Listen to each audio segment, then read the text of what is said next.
మీ అందమైన ప్రయాణం ప్రారంభించండి. 49 మీ తల్లిదండ్రులు కావాలనే కలలను సాకారం చేయడానికి సహాయపడుతుంది. నమస్తే రమ్మగారు. నమస్తే జయ. ఏదైనా చందమామ కథ చెప్పండి రమ్మగారు. 70స్‌లోనో, 80స్‌లోనో వచ్చుంటుంది. మంచి కథ ఒకటి చదివాను. బాగుంటుంది కథ. ఒక ఊళ్ళో ఓ రామనాథం గారని ఒక ఆయన ఉండేవారు. భార్యాభర్త. ఓకే. అయితే రామనాథం గారికి ఏవో పాట పాడుకుంటూ ఉండేవాడు. సంగీతం మీద ఆసక్తి. వాళ్ళ ఆవిడ చెవులు మూసుకునేది. ఇష్టం లేకనా? ఎంతసేపు ఇలా లేపదాలు పాడతావు అనేది. నువ్వు నీ పాట అనేది. చుట్టుపక్కల వాళ్ళు కూడా ఏం పెద్ద ఆసక్తిగా చూపించేవాళ్ళు కాదు. కానీ ఆయన పాడుకుంటూ ఉంటే ఒక ఆత్మానందంగా ఉండేది. ఒకళ్ళకు ఉంటుంది కదా, ఏదో ఒకటి పాడేవాడు. ఆయన నువ్వు పనులు మానేసి పాట పాడుతున్నావు అనేది, లేకపోతే నీ పాట వినలేక వస్తున్నావు అనేది. అయినా కూడా పాపం ఆయన సోలు డెడ్ కాలేదన్నమాట, పాడుకుంటూనే ఉండేవాడు. అయితే ఏమైందట, ఆయన పాటని పెద్దగా పరిగణనలోకి తీసుకోగలిగే పాటగా ఎప్పుడూ లేదు ఆయన జీవితంలో. చుట్టుపక్కల వాళ్ళు అలాగే లలాయి పదాలు పాడతాడు అలా అనేవాళ్ళు. అయితే ఏమైందట, ఒకనాడు వాళ్ళ ఆవిడ ఏదో పక్క ఊరికి వెళ్తే ఈయన సాయంకాలం ఏదో కొంచెం అన్నం వండుకున్నాడు. ఆవు అని ఏదో పాట పాడుకుంటున్నాడు. దారిన ఒక ముగ్గురు పెద్దవాళ్ళు వెళ్తున్నారు. ఈ వెళ్ళేవాళ్ళు చీకటి పడిపోయింది, తలుపు కొట్టారు. బాబు, ఏదో వ్యాహ్యాలకని బయలుదేరాము, చీకటి పడిపోయింది, పక్క ఊరు వెళ్దాం అనుకున్నాము, ఈ రాత్రికి మీ ఇంట్లో ఆశ్రయం ఇస్తారా అంటే, అయ్యో దానికేం బాబు, రండి పడుకుందరు కానీ రండి అన్నాడు. ఏమైనా తిన్నారా అంటే ఏమీ తినలేదన్నారు. సరే, అయ్యో మా ఆవిడ ఉంటే వంట చేసి పెట్టేది, సరే ఏముందిలేండి నేను కూడా ఏదో కాస్త వండి పెడతాను, ఒక ముద్ద ఉడికేస్తా, వద్దన్నారు వాళ్ళు. వద్దులే బాబు, ముందు మగవాడివి నువ్వేం చేయకాల్చుకుంటా అంటే, పర్వాలేదండి పర్వాలేదు కూర్చోండి అని ఏవో మంచినీళ్ళు ఇచ్చి, కాస్త తాగడానికి పలసగా మజ్జిగిచ్చి వంటింట్లో కూర్చొని నిదానంగా కాస్త బియ్యం పొంగించాడు, ఒక గిన్నెడు చారు పెట్టాడు, ఏదో నలకంత కూర లాంటిది ఏదో వేయించాడు. ఈయనకి ఏంటంటే ఏదైనా పని చేస్తుంటే ఊ ఊ అంటాం అలవాటు. సాగదీస్తాడు, కూనరాగాలు తీస్తూ పని చేస్తాడు. అదే అటా అటా అటా అటా పాడుకుంటూనే ఉన్నాడు. ఈ బయట కూర్చున్న ముగ్గురు పెద్దవాళ్ళు ఆ పాట వింటూ ఉన్నారు. ఉండేసరికల్లా బయటకు వచ్చాడు, ఆకులు వేశాడు, విస్తలేసి వడ్డించబోతే, బాబు ఏమిటో పాట పాడుతున్నావు, ఒకసారి పాడబోయి బాగా వింటామన్నారు. సిగ్గుపడ్డాడు ఇతను రామనాథం గారు. అబ్బాయి అంత గొప్ప పాట కాదండి, మా ఆవిడ ఉంటే ఈ పాటికి ఎన్ని అర్పులు వచ్చేదో నా మీద అంటే, కాదు కాదు వినడానికి చాలా బాగుంది, నువ్వు ఆత్మానందంతో పాడుతున్నావు, పాడు పాడు ఏం పర్వాలేదని అన్నం వడ్డిస్తుంటే పాడమన్నారు. అయితే ఉత్సాహం, ఎవరైనా బాగుంది బాగుంది అంటే ఉత్సాహం వస్తుంది. ఈయన చక్కగా బోల్డ్ పాటలు పాడాడు, వాళ్ళకి అన్నాలు వడ్డించాడు, పక్కలేసాడు, కంచా ఆకులు తీశారు వాళ్ళే. ఇతను ఇల్లు ఆకులు సర్దుకున్నాడు. మరి వంట పట్టించి వంట అంతా వెనక్కి సర్దుకోవాలా, అక్కడి నుంచి పక్కలేసాడు. వాళ్ళు పడుకునేదాకా పాడుతూనే ఉన్నాడు. ఉత్సాహం వచ్చింది. పడుకున్నారు. పడుకున్నాక తెల్లవారుజామున వెళ్ళొస్తాం బాబు, మేము పొద్దునే వెళ్ళిపోతాం అన్నారు. అంటే అలాగేనండి అని, ఏదైనా కోరుకుంటే చెప్పునైనా, ఏదైనా అడుగు, నీ పాట మాకు చాలా నచ్చింది, నీకు అసలు నీ మనసులో ఏముంది కోరిక అని అడిగారు. అడిగేసరికల్లా ఏం కోరిక ఉంటుందండి, ఎప్పటి నుంచో ఒక మంచి వీణ కొనుక్కోవాలని కోరిక నాకు, అది ఎట్లా చక్కటి స్వరం ఉన్న వీణ కావాలి, ఇది నేను పాట పాడితేనే మా ఆవిడ తిట్టిపోస్తుంది, చుట్టుపక్కల వాళ్ళు ఎవరు హర్షించరు, వీణ ఏం చేసుకుంటాను నేను, కానీ ఆ వీణ మీద మనసండి నాకు అని చెప్పాడు. ఓహో బాగుందనుకున్నారు, పడుకున్నారు. తెల్లవారేసరికి వాళ్ళు వెళ్ళిపోయారు. కానీ వాళ్ళకి పక్క వేసిన ప్రాంతంలో ఒక చక్కగా బంగారు మెరుగులేంతున్న వీణ మాత్రం కనపడింది. ఆనందం పట్టలేకపోయాడు. వాళ్ళు ఎవరో దేవతలు నాకు ఈ వరం ఇచ్చారనుకున్నాడు. ఆ వీణని ఇట్లా అన్నాడు, అనగానే అని మోగింది. అది ఓంకారం వస్తుంది అందులోంచి. మళ్ళీ అన్నాడు, ఇంకోసారి ఓంకారం వస్తుంది. దాని దగ్గర కూర్చున్నాడు. ఆయన చిన్నప్పుడు కాస్త వీణ నేర్చుకున్నాడు, ఆయనకు వచ్చు చిన్నప్పటి వీణ ఏదో. ఆ వీణ తీగలు శృతి అయిపోతే తీగలు శృతి చేసే ఉన్నాయి. వాయించాడు. వాయిస్తే ఎంత బాగుందంటే, పాడుకుంటూ ఉంటే ఈయనకు వచ్చే ఆనందం కంటే 100 రెట్ల ఆనందం వస్తుంది. అప్పుడే వాళ్ళ ఆవిడ పక్క ఊరు నుంచి వచ్చి సంచి చేత్త పుచ్చుకుని లోపలికి వస్తూ అట్లా మెస్మరైజ్డ్గా చూస్తూ ఉండిపోయింది. ఆవిడికి కూడా నచ్చింది. ఏమీ అనలా, ఎంత బాగుందయ్యా అంది. ఏ వీణ ఏ ఇది వాయించినా బాగా పలుకుతుంది దాని మీద. ఈయనకి చేత రావక్కర్లా, అది వచ్చేస్తుంది. ఏ ఫీల్తో వాయిస్తే ఆ ఫీల్ రాగం పలుకుతుంది. అది ఆయనకి ఆనందంతో వాయిస్తే ఆనంద భైరవి రాగం వాయించి పారేస్తుంది. చుట్టుపక్కల వాళ్ళంతా వింటారు. ఇక అక్కడి నుంచి చుట్టుపక్కల వాళ్ళు వీళ్ళు అందరూ వింటాం మొదలుపెట్టారు. ఈయన పని అయిపోగానే టింగ్ టింగ్ అని కూర్చునేవాడు వీణ దగ్గర.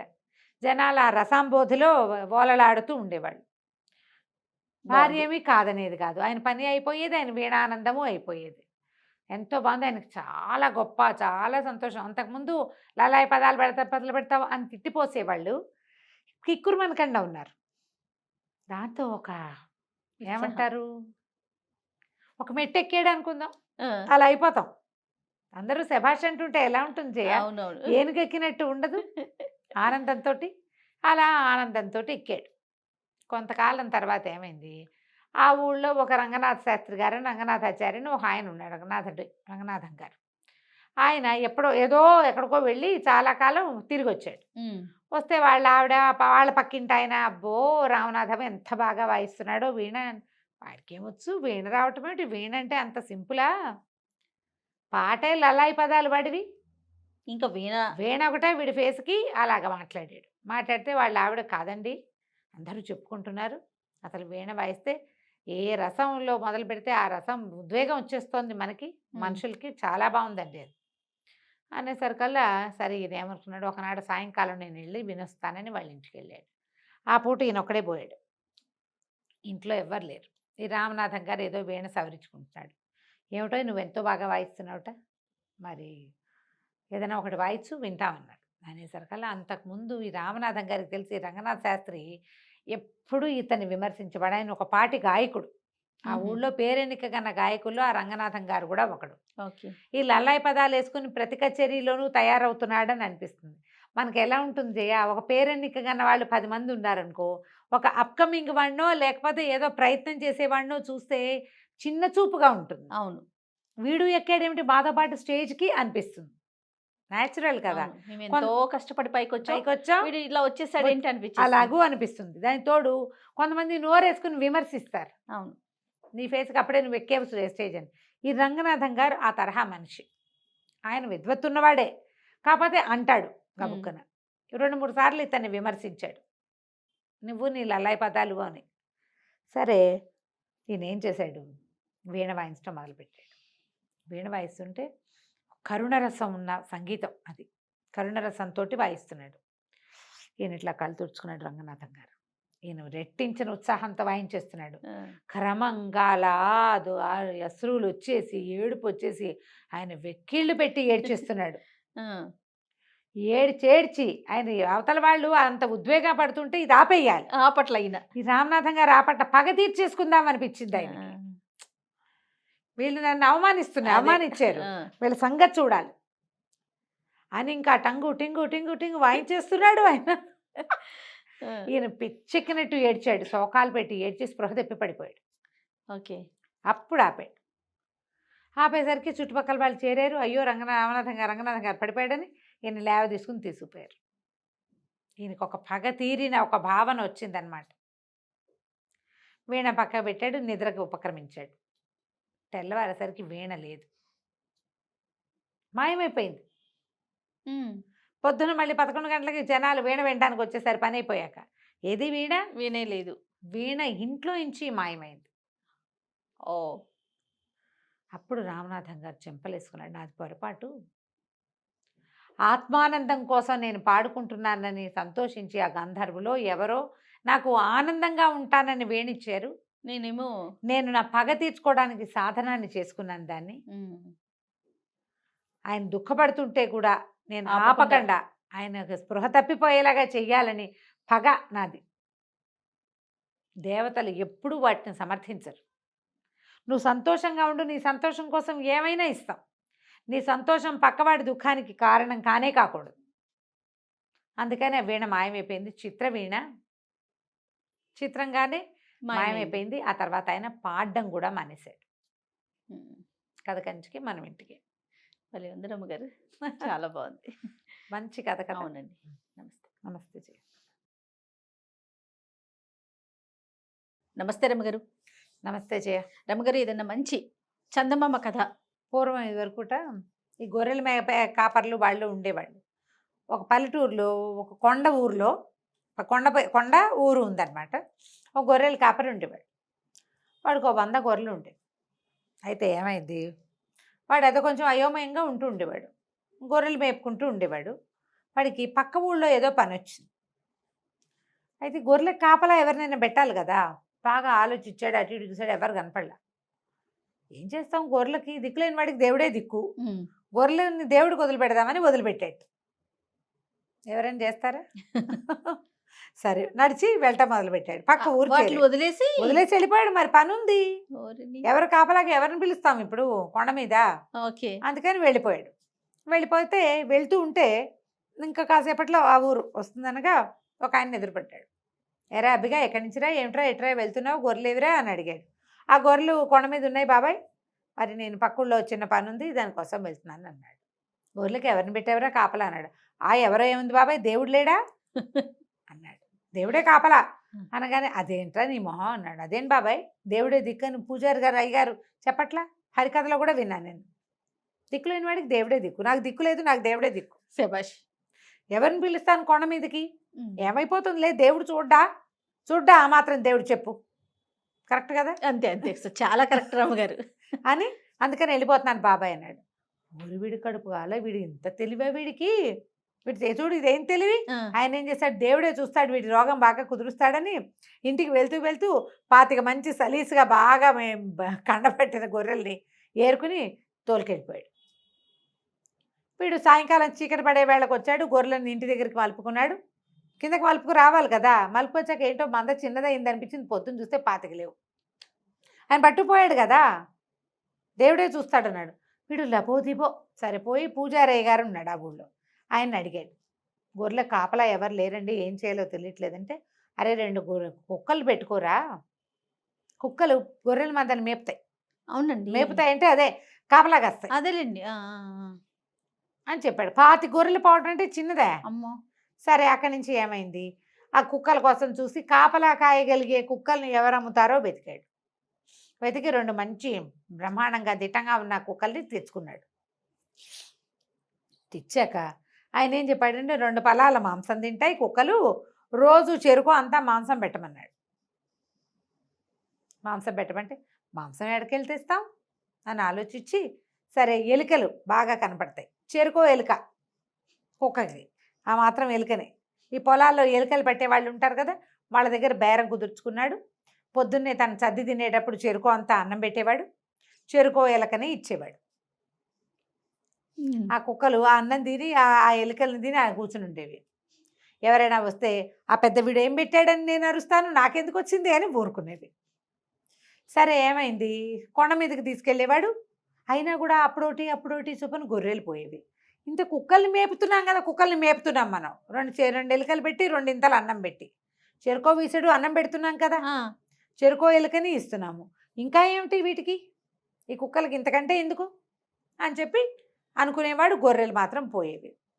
తోడేళ్ళు వచ్చేవి మందలోకి వచ్చి ఏం చేసేవి, ఓ గొర్రెని లాక్కుపోయి సగం పీక్కు తినేవి. ఈ కుక్కలు వాటి వెనకాలే పోయేవి కానీ అరిచేవి కాదు. తోడేళ్ళు తినగా వదిలేసిన గొర్రెల్ని ఇవి తినేసి స్థిమితంగా ఉండేవి. మధ్య మధ్యలో వాటికి అనిపించేది, ఈ గొర్రెలు మన యజమానివి కదా అని, కానీ వాడు కాదుగా పెట్టింది, అయినా కూడా పోయేవి. ఇలా అయిపోతుండేది. మరి వీటికి గొర్రెలను చంపడం రాదు కుక్కలకి, వాటికి అంత రాదు, వాటికి ఆ పని కాదు వాటిది. ఎవరో వచ్చి చంపితే మాంసపు వాసనకి పోయి తినేవి. ఇంకా కొన్ని రోజులు గడిచేసరికల్లా ఏమైంది, ఒక్కోటి తగ్గిపోయి మంద చిన్నదైపోయింది. ఇందుకే సంక్రాంతి నాటికి మందలో గొర్రెలు ఏముండకపోతే నేనేం చేస్తాను రా దేవుడు అని ఒక కొండ మీద మూలకు వచ్చి ఏడుస్తుంటే ఆ దారిని పోతున్న ఓ పెద్ద మనిషి, ఏమిట్రా అప్పి ఇక్కడ ఇలా ఒంటరిగా కూర్చొని ఏడుస్తున్నావు ఎందుకురా, మీ అమ్మ గుర్తొచ్చిందా, మీ నాన్న గుర్తొచ్చాడు అంటే, అమ్మ నాన్న గుర్తురాలేదు అయ్యగారు, నా మందంతా తగ్గిపోయింది, దేవుడి మీద భారం వేసి పక్క ఊరు సంతకెళ్తే 25 గొర్రెలను దేవుడు కాజేసేసాడండి. అడిగాడు వీడు వాడిని, నువ్వు దేవుడి మీద భారం వేసా, దేవుడే కాజేశాడని చెప్పారు. అంతేగా, అంతే. మరి అక్కడి నుంచి కుక్కల్ని కొనుక్కోమన్నారు పూజారి గారు. అందుకని 2 కుక్కలు తెచ్చాను, అవి 2 ఉంటూనే ఉన్నాయి, ఇవి పోతున్నాయండి. నేను కుక్కలకి ఏం పెడుతున్నావురా అని అడిగాడు ఆయన. ఏం పెడతానండి, పొద్దునే చెరుకోబడి నేను అన్నం తినేటప్పుడు చద్దన్నం వాటికి పెడతానండి, అక్కడి నుంచి చెరుకో ఎలుకలు వాళ్ళని వేయమన్నాను, చెరుకో ఎలుక తింటాయి. ఆయన అన్నాడు, ఒరే అంతంత కుక్కలకి ఎలుకలు ఏం సరిపోతాయిరా, వాటికి ఆహారం కావాలి, అవి నీకోసం పని చేస్తున్నాయి, నువ్వు వాటి కోసం ఏం చేస్తున్నావో చెప్పు. ఏం చేస్తామండి, కుక్కలకి పెడుతున్నాం కదా అన్నాడు. 1 పూట తిండి కూడా కాదు వాటికి, నువ్వు ఓ పని చెయ్యి, ఏదో ఇవాళో రేపో ఎల్లుండో ఏదో పని మీద ఓ గొర్రెని కోస్తావు కదా, శుభ్రంగా కుక్కల్ని మేపు. గొర్రె మాంసం అమ్ముకుందాం అనుకోదు, అమ్మితే అమ్ము, కొత్తగా అయినా వీటికి పెట్టు. ఆ తర్వాత అవి నీకు విశ్వాసంగా పనిచేస్తాయి. సరే ఏమైంది, ఓ 2-3 రోజులు కొండకెళ్ళలా, కుక్కలు గొర్రెలు ఇంటి దగ్గరే ఉన్నాయి. ఇంకో రోజు మధ్యలో ఏదో ఒక పండగ వచ్చింది. సెప్టెంబర్ అక్టోబర్లలో పండగలు వస్తాయి కదా, పండగలకి అందరూ గొర్రెలను కోసుకున్నారు. వీడు కూడా మంచి సాలీస్గా ఉన్న ఒక గొర్రెని కోసాడు. ఏదో వండి అమ్మవారికి నైవేద్యం పెట్టాడు. అక్కడి నుంచి ఇంకా అవి ఇవి మిగిలిన వ్యవహారాలు ఉంటాయి కదా, మిగిలిన మాంసం అంతా కుక్కలకి రండి రండి తినండి అని చెప్పాడు. చెప్పేసరికి వాళ్ళు 2 కుక్కలు ఆశ్చర్యపోయినాయి. గొర్రెని ఎప్పుడు ఎలుకలే పెడతాడు, ఏంటి గొర్రె మాంసం పెడుతున్నాడు, వాటికి ఆల్రెడీ గొర్రెల మాంసం తినే అలవాటు అయింది. శుభ్రంగా తినేసినాయి. తినేసాక కాస్త కూస్తా మిగిలితే రేపు వండుకుని తిందామని చెప్పారు బయటికి. మర్నాడు కూడా 2-3 రోజుల పాటు గొర్రె మాంసంతో చక్కగా విందు జరిగింది కుక్కలకి. 4వ రోజున కొండకెళ్దాం పదండి అన్నాడు. కుక్కల్ని మీద తీసుకుని గొర్రెల్ని, ఈ 15 గొర్రెలు 18 గొర్రెలు మిగిలిన వీటిని తోలుకుని కొండ మీదకి వెళ్ళాడు. వెళ్ళాక కుక్కల్ని మీరు వీటిని చూసుకోండి అని వాడి దారిని వాడు వెళ్ళిపోయాడు గడ్డి కోసుకురావటానికి. ఇంకో పక్క 2 గేదెలు కూడా ఉన్నాయి, గడ్డి తెచ్చుకోవాలి కదా, గొర్రెలు అంటే మేస్తాయి, అవును, గేదెలు వెయ్యాలిగా. వేయాలిగా. రాత్రికి కోసుకోవడానికి వెళ్ళేసరికల్లా ఇంతలో తోడేళ్ళు వచ్చినాయి. తోడేళ్ళు వచ్చేసరికల్లా కుక్క భయంకరంగా అరిచింది ఒకటి. ఏమని అరిచింది, అన్నయ్య అన్నయ్య మా అయ్యగారు మా కాపు బాగా తినబెట్టాడు, దగ్గరికి రాకండి చీల్చేస్తాం అని చెప్తాం అరిచి. రెండో కుక్క కూడా గై గై గై గైమని అరిచింది. ఇది ఏమందంటే, అన్నయ్యలు అన్నయ్యలు రండి, మీ డొక్క నింపుకోండి, మా డొక్క నింపండి అని అరిచేసరికల్లా తోడేళ్ళు ఆశ్చర్యపోయినాయి.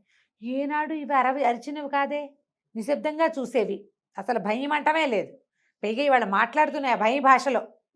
ఒకటేమో దగ్గరికి రావద్దు, మా కాపు మాకు తినబెట్టాడు కడుపు నిండా, తిండి లేక మిమ్మల్ని రానిచ్చాం కానీ ఇప్పుడు మేము రానివ్వమంటోంది.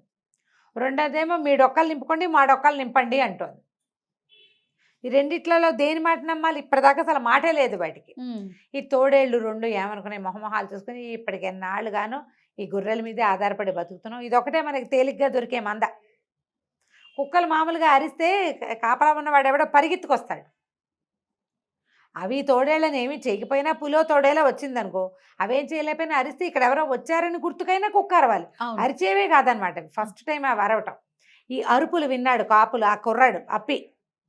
వాడు ఎక్కడో కొండకి పైకి వెళ్ళాడు. వాడు దిగి వచ్చే లోపల ఏమైంది, తోడేళ్ళు 2 ముందు దాని మాట వినద్దు, రెండో దాని మాట అట్రాక్టివ్గా ఉంది. తిను అనే మాట ఎప్పుడూ అట్రాక్టివ్గా ఉంటుంది. తినద్దు అంటే ఎవరికి నచ్చుతాయి లోకల్లో, తినకూడదు అంటే నచ్చదు. తిను తిను తీసుకో అంటే రమ్మనేది ఎప్పుడూ అట్రాక్టివ్గా ఉంటుంది. నువ్వు చూడు, పాజిటివ్గా ఉండేవన్నీ అట్రాక్టివ్గా ఉంటాయి, నెగిటివ్గా ఉండేవి నచ్చవు. అవును, అది మంచి అయినా నచ్చదు. దాంతో ఏమనుకునే, అది రమ్మంటుంది కదా అని ఈ మందలోకి జ్వరపడేసరికి కుక్కలు ఇంత ఎత్తున లంఘించి 3 రోజుల నుంచి మాంసం పూటుగా తింటున్నాయేమో, చీల్చి చెండాడేసినాయి తోడేళ్ళు 2 చెరుకోటి. ఆహారం అందింది శుభ్రంగా, అందాకేముంది ఇంకా దాని పని. అక్కడి నుంచి కరుపులు విన్న ఆ కాపు కుర్రాడు అప్పికొండ పైనుంచి కిందకి దిగి పరిగెత్తుకొచ్చేసరికల్లా రక్తస్రావం అయిపోయి అడ్డదిడ్డంగా పడిపోయిన తోడేళ్ళు, పళ్ళు గిటకరిచి అరుస్తున్న కుక్కలు కనపడ్డాయి. ఓ స్వీట్ దుంపదిగా, ఇవి తోడేళ్లను చంపగలిగే కెపాసిటీ ఉన్న కుక్కలు. నేను సరిగ్గా తిండి పెట్టకేనా ఇన్ని గొర్రెలు పోగొట్టుకున్నాను, శుభ్రంగా పెట్టుంటే ఎప్పుడో చేసేవి, అసలు మంద చిన్నదయ్యేదే కాదు. ఆశ్చర్యపోయాడు. ఆ తోడేళ్ళు 2 తీసి అవతల పారేసి కుక్కలకి 2 కాస్త సాయంకాలం అన్నం పెట్టి, బాబు మిమ్మల్ని సరిగ్గా చూడలేదురా, ఇక నుంచి బాగా చూసుకుంటాను అని చెప్పి చక్కగా తరచుగా కుక్కలకి మాంసాహారం అలవాటు చేసి పెట్టి వాటిని బాగా పోషించి, తర్వాత తన గొర్రెల మందని కూడా పోషించుకున్నాడు. ఆ తర్వాత నుంచి బాగా ఫుడ్ దొరికినటువంటి కుక్కలు తమే మందని తోలుకెళ్ళి తమే మందని ఇంటికి తీసుకొచ్చాయి. ఓహో, ఎప్పుడు అంతే, మనం ఒకళ్ళతోటి పని చేయించుకోవాలంటే వాడికి కడుపు నిండేలాగా పెట్టాలి. కుక్క జంతువు, దానికి మనసు నిండక్కర్లా, కసిరేసినా దానికి ఓకేనే, కానీ కడుపు నిండా పెట్టాలి. అదే మనుషులకి కసరకూడదు, పెట్టాలి. 2 రకాలు. కనువిప్పు కాదు కదా. చాలా అండి.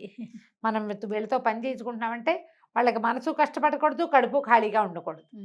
ఈ 2 కనుక సరిచేస్తే ఎన్నాళ్ళైనా విశ్వాసపాత్రమైన సేవకులు అలాంటి పదాలు వింటాం. ఎంతమంది విశ్వాసపాత్ర సేవకుల గురించి కథలు వింటామా? వాళ్ళు ఎలా ఉండగలిగారు? ఒకటి ఆహారము, రెండోది మనసు, ఆ రెండింటిని ఫుల్ఫిల్ చేసేలాగా చేస్తే మనం ఏ పని కావాలంటే ఆ పని అవతల వాళ్ళతో చేయించేసుకోవచ్చు. కథ కంచికి మనం ఇంటికి. నమస్తే రమ్మగారు. నమస్తే జయ. నమస్తే రమ్మగారు. నమస్తే జయ. రమ్మగారు ఏదైనా మంచి స్టోరీ చెప్పండి. పంచాయతీ కథ చెప్తా. ఓ ఈ పంచాయతీ కథ ఇంచుమించుగా పాతకాలపు భాష ఉంది. 18th అంటే 40లో అట్లా రాయబడింది. 19వ శతాబ్దపు మొదటి కాలపు కథలు అయి ఉంటాయి. ఇప్పుడు మనం ఊళ్ళల్లో తీర్పులు కావాలంటే మనకు తెలిసే పంచాయతీ తీర్పులు మన చిన్నప్పుడు అవును, చూసేవాళ్ళం అవును. కదా. తర్వాత క్రమంగా అన్ని కోర్టులు వ్యవహారాలు వచ్చేసినాయి. అప్పుడు కూడా కోర్టులు ఉండేవి, కానీ కోర్టు వ్యవహారం ఉండేది ఆ రోజుల్లో కూడా. కానీ చిన్న ఊళ్ళల్లో ఏ ఊరు పంచాయతీ ఆ ఊర్లోనే తీరిపోయేది. అంతకుముందు 14-15 శతాబ్దాలు 16 శతాబ్దంలో ఏవో రాజుల దగ్గరికి వెళ్ళటము, లేకపోతే మర్యాద రామన్నలు అలా ఉండేవాళ్ళు. తర్వాత క్రమంగా పంచాయతీ అంటే ప్రభు ఆజ్ఞ అనమాట. ఒక 5గురిని సెలెక్ట్ చేసుకునేవాళ్ళు. ఈ 5గురిలో ఒకడు న్యాయాధికారి. ఆ న్యాయాధికారిని ప్రతిపక్షులే, అంటే ఈ కేసు ఎవరు పెట్టారో, కేసు అంటే వాది ప్రతివాది ఇద్దరు కూడా సెలెక్ట్ చేసుకోవచ్చు. ఓకే. ఎవరో ఒకళ్ళకి అవకాశం లభించేది. ఈయన చెప్తే మాకు న్యాయం అంటే ఆయన చెప్పిందే న్యాయంగా పాటించాలన్నమాట. పంచాయతీ ఆజ్ఞ ప్రభు ఆజ్ఞ అలా పాలించేవాళ్ళు. ఆ కాలంలో ఇంకా కొంచెం అవి ఉండేవి కదా. అదేలేండి. అయితే ఒక ఊళ్ళో ఇలా పంచాయతీ జరిగే ఒక ఊళ్ళో నారాయణరావు అని ఒక ఆయన, ఈయన ఒక నాయుడు. తర్వాత ఏమో షేక్ మదీనా అని ఒక అతను, తెలుస్తుందిగా పేరుని బట్టి. అంతే. వీళ్ళిద్దరూ చిన్నప్పటి నుంచి స్నేహితులు. మదీనా కొంచెం దురుసువాడు, నారాయణరావు కొద్దిగా మృదు స్వభావం. దురుసువాడైనా కూడా వీళ్ళిద్దరూ ఫ్రెండ్లీగానే ఉండేవాళ్ళు. చాలా విషయాల్లో వ్యాపారాలు అవి చిన్న చిన్న వాటాలప్పుడు కలిసేవాళ్ళు. ఏదైనా వ్యవహారం ఉన్నప్పుడు కలిసి మాట్లాడుకునేవాళ్ళు. తర్వాత ఒకళ్ళకి మీద ఒకళ్ళకి ప్రీతి ఉండేది. ఇంకా ఎలా ఉండేదంటే, నారాయణరావు ఏదైనా యాత్రలకు వెళ్తే తన పొలం పుట్ర వ్యవహారాలన్నీ ఈ మదీనాకు అప్పచెప్పేవాడు. మదీనా కూడా యాత్రలకు వెళ్ళేవాడు వాళ్ళ అమ్మని తీసుకుని, దర్గాలు అవి చూడడానికి. అలాంటివి అప్పుడు ఆ రోజుల యాత్రలు అంటే 10 నెలల రోజులు పట్టేసేది కదా. తన ఇల్లు వాకిలి గొడ్డు గోదా పొలం వ్యవహారం అవి నారాయణరావుకి అప్పచెప్పేవాడు. అంత స్నేహం అనమాట. ఆస్తులు అప్పచెప్పడం అంటే స్నేహం కదా. అయితే అప్పుడట ఈ షేక్ మదీనాకి ఒక పింతలు ఉండేది, దూరపు ఆవిడకి పిల్ల జల్ల లేరు, భర్త కూడా గతిచ్చాడు. ఆవిడకి ఒక 3 ఎకరాల పొలం ఉండేది. అయితే ఆవిడని చూడ్డానికి వెళ్ళినప్పుడల్లా పళ్ళు పాలాలు పట్టుకెళ్ళి మొగుడు పెళ్ళాం ఇద్దరు, నువ్వు నా దగ్గర వచ్చి ఉండు, నీ పొలం నా పేరుని రాసి నీకు ఆ ఒక ముద్ద నేను వేయకపోతానా, ఇట్లా ఒంటరిగా ఎందుకు పడుంటావు ముసలిదానివి అనేవాడు. అనగా ఈ ముసలావిడికి నేను చేసుకోలేకపోతున్నా, ఒంటరిగా ఉండలేను, అక్కడికి వెళ్తే కోడలు ఒక ముద్దేస్తుంది అని చెప్పి ఇక్కడికి అనుకున్నాక ఈ మదీనా గారు చాలా ప్రయత్నం చేసి ఆ 3 ఎకరాలు తన పేరు మీద రాయించుకున్నాడు. ఆ ముద్ర పడిన దగ్గర నుంచి ఇక మొదలు ఆ ముద్ద వేసే బాధ కష్టంగా ఉంది వాళ్ళకి. ఏదో ఒకటి అనేది కోడలు బేగం గారు తిట్టేది, విసుక్కునేది, ఈవిడ ఒకటి తగలబడింది అనేది. అంతకుముందు చక్కగా స్వీట్లు గిట్లు చేసి పట్టుకెళ్ళి మంచిగా షీర్ కుర్మాలు అవి పెట్టేవాళ్ళు. షీర్ లేవు, కుర్మాలు లేవు, కూరలకే గతి లేదు, ఏదో పచ్చడి మెతుకులు పడేసేవాళ్ళు. ఆ పడేసే తిండి కూడా తిట్టేది, విసుక్కునేది. ఇంట్లో చిన్నపిల్లలు ఉంటే చేయలేక వస్తుంటే ముసలాళ్ళకి ఎక్కడ చేస్తామనేది. ఆవిడకి మెత్తగా వండాలి, పిల్లాడికే వండుకోనా నీకే వండనా అనేది. నానా రకాలు, ఎన్ని రకాలో, ఎంత విసగటో. ఒక మనిషి వచ్చి అదనంగా మన ఇంట్లో ఉంటే ఆ మనిషి పని చేయదు, వేళకి దానికి అన్నం పెట్టాలి అంటే ఎంత కష్టమో. లోక సహజంగా జరిగేదే కదా. అక్కడి నుంచి ఏరా నాయన ఒకరోజు చెప్పింది దీనికి మదీనాకి. ఆ మదీనా కూడా విసుక్కునేవాడు, ఏమిటి వేళపాళా లేకుండా ఇప్పుడేమో తిండి అలా అనేవాడు. ఎదురుపడి ఏమనేవాడు కాదు, కానీ విసుక్కునేవాడు. వినపడుతూనే ఉండేది ఆవిడికి. ఇక ఉండలేక ఆవిడ విసిగిపోయి ఓ రోజు వచ్చి, ఈ మదీనా నాయన నేను వేరే ఉంటా, నీ ఆవిడ బాధలు నేను పడలేకుండా ఉన్నా, నాకు నెలసరి ఖర్చు ఇచ్చేయి, నువ్వు నాది కాచుకుని తాగుతా, నేను మీ ఇంట్లో నీకు అడ్డంగా ఉండను, నీ పిల్లల మధ్యలో నేను కూడా ఓ పిల్లగా ఉంటే మీ ఆవిడ భరించలేకపోతుంది అనేసరికల్లో కేకలేశాడు. అదేమిటి ఇంకా నయం, కాచుకుని తాగటం ఏమిటి, నీకు పైగా నువ్వు నాకు ఇచ్చిన దానికి నేను నీకు నెలసరి ఇచ్చేదానికి సరే ఒక నెలకు వస్తుంది, మిగిలిన 11 నెలలు నీకు ఎవడిస్తాడు, ఏదో ఒక వేస్తున్న ముద్ద తిని ఉండాలి కానీ అన్నాడు. నా పొలం రాయించుకునేదాకా నువ్వు ఆగలేదు కదుట్రా అంది ఆవిడ. అనేసరికల్లా ఏమన్నాడు, నువ్వు ఇన్నాళ్ళు బతుకుంటావని నాకు తెలుస్తామా, చస్తున్నాను నేను మొయ్యలేకన్నాడు. దాంతో ఆవిడ ఇంకా ఊరుకోలే. పైగా చుట్టుపక్కల ముసలమ్మలు ఉంటారు కదా, నీ పొలం తింటూ వాళ్ళు నిన్ను అంటమేమిటి అని ఈవిడ ఎగసం చూశారు. సరే ఈవిడ పంచాయతీకి వెళ్ళింది. పంచాయతీలో ఎవరెవరిని పెట్టుకోవాలో వాళ్ళందరికీ ఇళ్ళకెళ్ళి మాట్లాడింది. ఎందుకమ్మా ముసలిదానివి, రేపొద్దున నేను అయిపోయామంటే నిన్ను లాగిపడేయాల్సిన వాడేను, మరి అట్లా చేసుకోబోక పంచాయతీ దాకా వెళ్ళొద్దు అని వెళ్ళొద్దు చెప్పారా? అని చెప్పారు. కాదంది ఆవిడ. కాదు, 3 ఎకరాలు నా పొలం నా దగ్గర ఉంటే ఎవడో ఒకడు రోడ్డు మీద పోయేవాడైనా లాగేస్తాడు. అంతేగాని నన్ను అడిగి నన్ను ఇంటికి తీసుకొచ్చాక ఈ రకంగా చేసిన వాడితోటి నేను చచ్చినా ఉండనంది ఆవిడ. గట్టిగా ఉంది. ఆవిడ అలా వెళ్ళి నారాయణరావు వాళ్ళ ఇంటికి కూడా వెళ్ళి, నారాయణరావు ఆ ఊళ్ళో ఉన్న పెద్ద మనిషి, నాయుడు కదా అతను, పెద్ద నాయుడు. అడిగింది. అడిగి, బాబు నాయుడు గారు, నువ్వు చిన్నప్పటి నుంచి నేను నీకు తెలుసు కదా, నువ్వు కూడా మదీనాతో పాటు ఎన్నిసార్లు మా ఇంటికి వచ్చావు, పండగ వేళ నేను నీకు కూడా పాయసం చేసి పెట్టాను, మరి చూడు ఇదంతా న్యాయమో, వాడు మదీనా నన్ను పొలం అడగటం నీకు కూడా తెలుసు కదా అని అన్నది. అనేసరికల్లా ఆయన ఏమన్నాడు, బాగానే ఉందమ్మా, కాకపోతే మదీనా నేను స్నేహితులు, నే కాదన్ను, వాడికి ఎదురు నేను చెప్పలేను, న్యాయం అన్యాయం నాకు తెలిసినా కూడా మిగిలిన పంచాయతీ వాళ్ళు ఎవరేమంటారో చూడు, వాడితో నా స్నేహం చెడిపోతుంది, నేను వచ్చి కూర్చున్నా బాగుండదంటే, బాబు ఇంతేనా, న్యాయం ధర్మం లేవా నాయనా, మీ నాన్న ఎంత గొప్పవాడు, పెదనాయుడు గారు ఎంత గొప్పవాడు, నువ్వు ఇట మంచివాడివి, నువ్వు కూడా ధర్మాత్ముడివి, నాకు తెలుసు కదా నీ వ్యవహారం అంతా, వచ్చి పంచాయతీలోనా కూర్చోవా అని అడిగింది. సరే నేను యువతలు కూర్చుంటానమ్మా, నేను పంచాయతీలో ఉండను, పక్కన కూర్చుంటాను అన్నాడు. బాగుంది. సరే వస్తానన్నాడు. ఆ పంచాయతీ రోజున వాళ్ళు 10 మంది చేరారు, ఈ మదీనా కూడా వచ్చాడు. మరి ఎవరినైనా సెలెక్ట్ చేసుకోండి ఒకళ్ళ న్యాయానికి అంటే, ముసలమ్మ ఎవరైనా నాకు పర్వాలేదంది, కానీ నాకెందుకు, ఆవిడే కదా కేసు పెట్టింది, ఆవిడకే ఇవ్వండి అన్నాడు. అంటే నేను నారాయణరావుని ఎన్నుకుంటానంది ఆవిడ. అందరిలో అనేసరికి ఇప్పుడు నేను కాదనకూడదు, నారాయణరావు తప్పు. ఈ మదీనాకి ఏమన్నా, అమ్మాయి నారాయణరావు అయితే నా స్నేహితుడు అనుకున్నాడు. చిన్నప్పటి నుంచి గోళీలు ఆడుకుంటూ పెరిగాం మేము, మనమాటే చెప్తాడు కదా, ఓకే, ఎట్లా కొట్లా వాడి దగ్గరే ఉండు, ఇప్పుడు వెనక్కి నీకు 3 ఎకరాలు ఇప్పించాం తూచంటాడు అని నమ్మాడు. ఆ గట్టెక్కి కూర్చునేసరికి నారాయణరావు కనిపించింది, మదీనా నా స్నేహితుడైతే ధర్మం కదా నాకు స్నేహితుడిగా ఉండవలసింది, మదీనా తరఫున నేను మాట్లాడకూడదు అని ముసలమ్మకి ప్రతి నెల డబ్బివ్వు, లేదా ఆమె పొలం ఆమెకి ఇవ్వు అని చెప్పాడు. ఇదే చెయ్యాలి. పొలం ఇస్తావా, నెలసరి డబ్బు ఇస్తావా, నువ్వు నెలసరి డబ్బంటే చాలున ఆవిడ బతుకున్నంత కాలం నువ్వు పంచాయతీలో సమర్పించాలి, ప్రతిరోజు ప్రతి నెల పంచాయతీ నుంచి డబ్బులు తీసుకుంటుంది అనేసరికి ఇక తప్పనిసరి అయిపోయింది. ఏ పొలం అయితే ఈవిడి పేరు తన పేరు మీద మార్పించుకున్నాడో అది కూతురికి కట్నంగా ఇస్తానని ఒప్పుకున్నాడు ఎవరికో. ఇప్పుడు అది ఇవ్వలేడు. నెల ఒక 5 రూపాయలు, 4 ఆ రోజుల్లో రూపాయలే కదా, ఓ 3 రూపాయలు తెచ్చి ఇక్కడ పెట్టాలి. ముసలమ్మ ఆవిడ కాచుకుని తాగుతుంది, వాళ్ళతో సంబంధం లేకుండా. ఇక నా ఎంత కోపం వచ్చిందంటే, మదీనాకి ఇది అవురవురా దుర్మార్గుడు, చిన్నప్పటి నుంచి నేను స్నేహంగా ఉన్నాను, ముసలిదాన్ని వాడి దగ్గరే ఉండవమ్మా అని చెప్తే సరిపోయేది కాదు అని చెప్పి పిచ్చి కోపం వచ్చేసింది. ఏమంటే బాగున్నారా అని అలాంటి దాంట్లోకి వచ్చేసారు వాళ్ళు. కనపడితే పలకరింపు తప్ప ఇక మళ్ళీ నారాయణరావుతో స్నేహాన్ని నెరపల. కొద్ది రోజులు కొంతకాలం గడిచాక ఈ నారాయణరావు 2 మైసూర్ ఎడ్ల జతను ఒకదాన్ని కొనుక్కొచ్చాడు. 2 ఎడ్లు ఎంత బాగుండేవో, భలే అందంగా ఉండేవి. అయితే ఏమైంది, ఆ ఎడ్ల జతలో ఒకటి కొంచెం ఓ ఏడాది పాటు బండికి కట్టారు, బాగా తిరిగినాయి, ఊళ్ళో అందరి దృష్టి వాటి మీద ఉండేది, ఎంత అందమైన జంటో అవి. సడన్గా ఒక ఎద్దు కాస్త చనిపోయేసరికల్లా మదీనా అందరి దగ్గర ఫ్రెండ్స్ దగ్గర ఏమనేవాడంటే, నాకు అన్యాయం చేశాడు, వాడికి శాస్తి అయింది, నాదే కొట్టింది, బేగం గారు కూడా అలాగే అనేది, ఇట్లాగే అనేవాళ్ళు వెనకాల మాటలు అనమాట. అయితే ఏమైంది, ఒక్కెద్దే ఉంది, ఈ ఒక్కెద్దుకి దానికి సరిపడా జంటను కొనడానికి చాలా ట్రై చేశాడు, కానీ పొట్టో అయ్యేవి సమానంగా వచ్చేవి కాదు. అయితే ఆ ఊళ్ళో అప్పలస్వామిని ఒక ఒంటెద్దు బండి వ్యవసాయం చేసుకునేవాడు ఒక అతను ఉండేవాడు. పెళ్ళాం అప్పలమ్మ, అతను అప్పలస్వామి.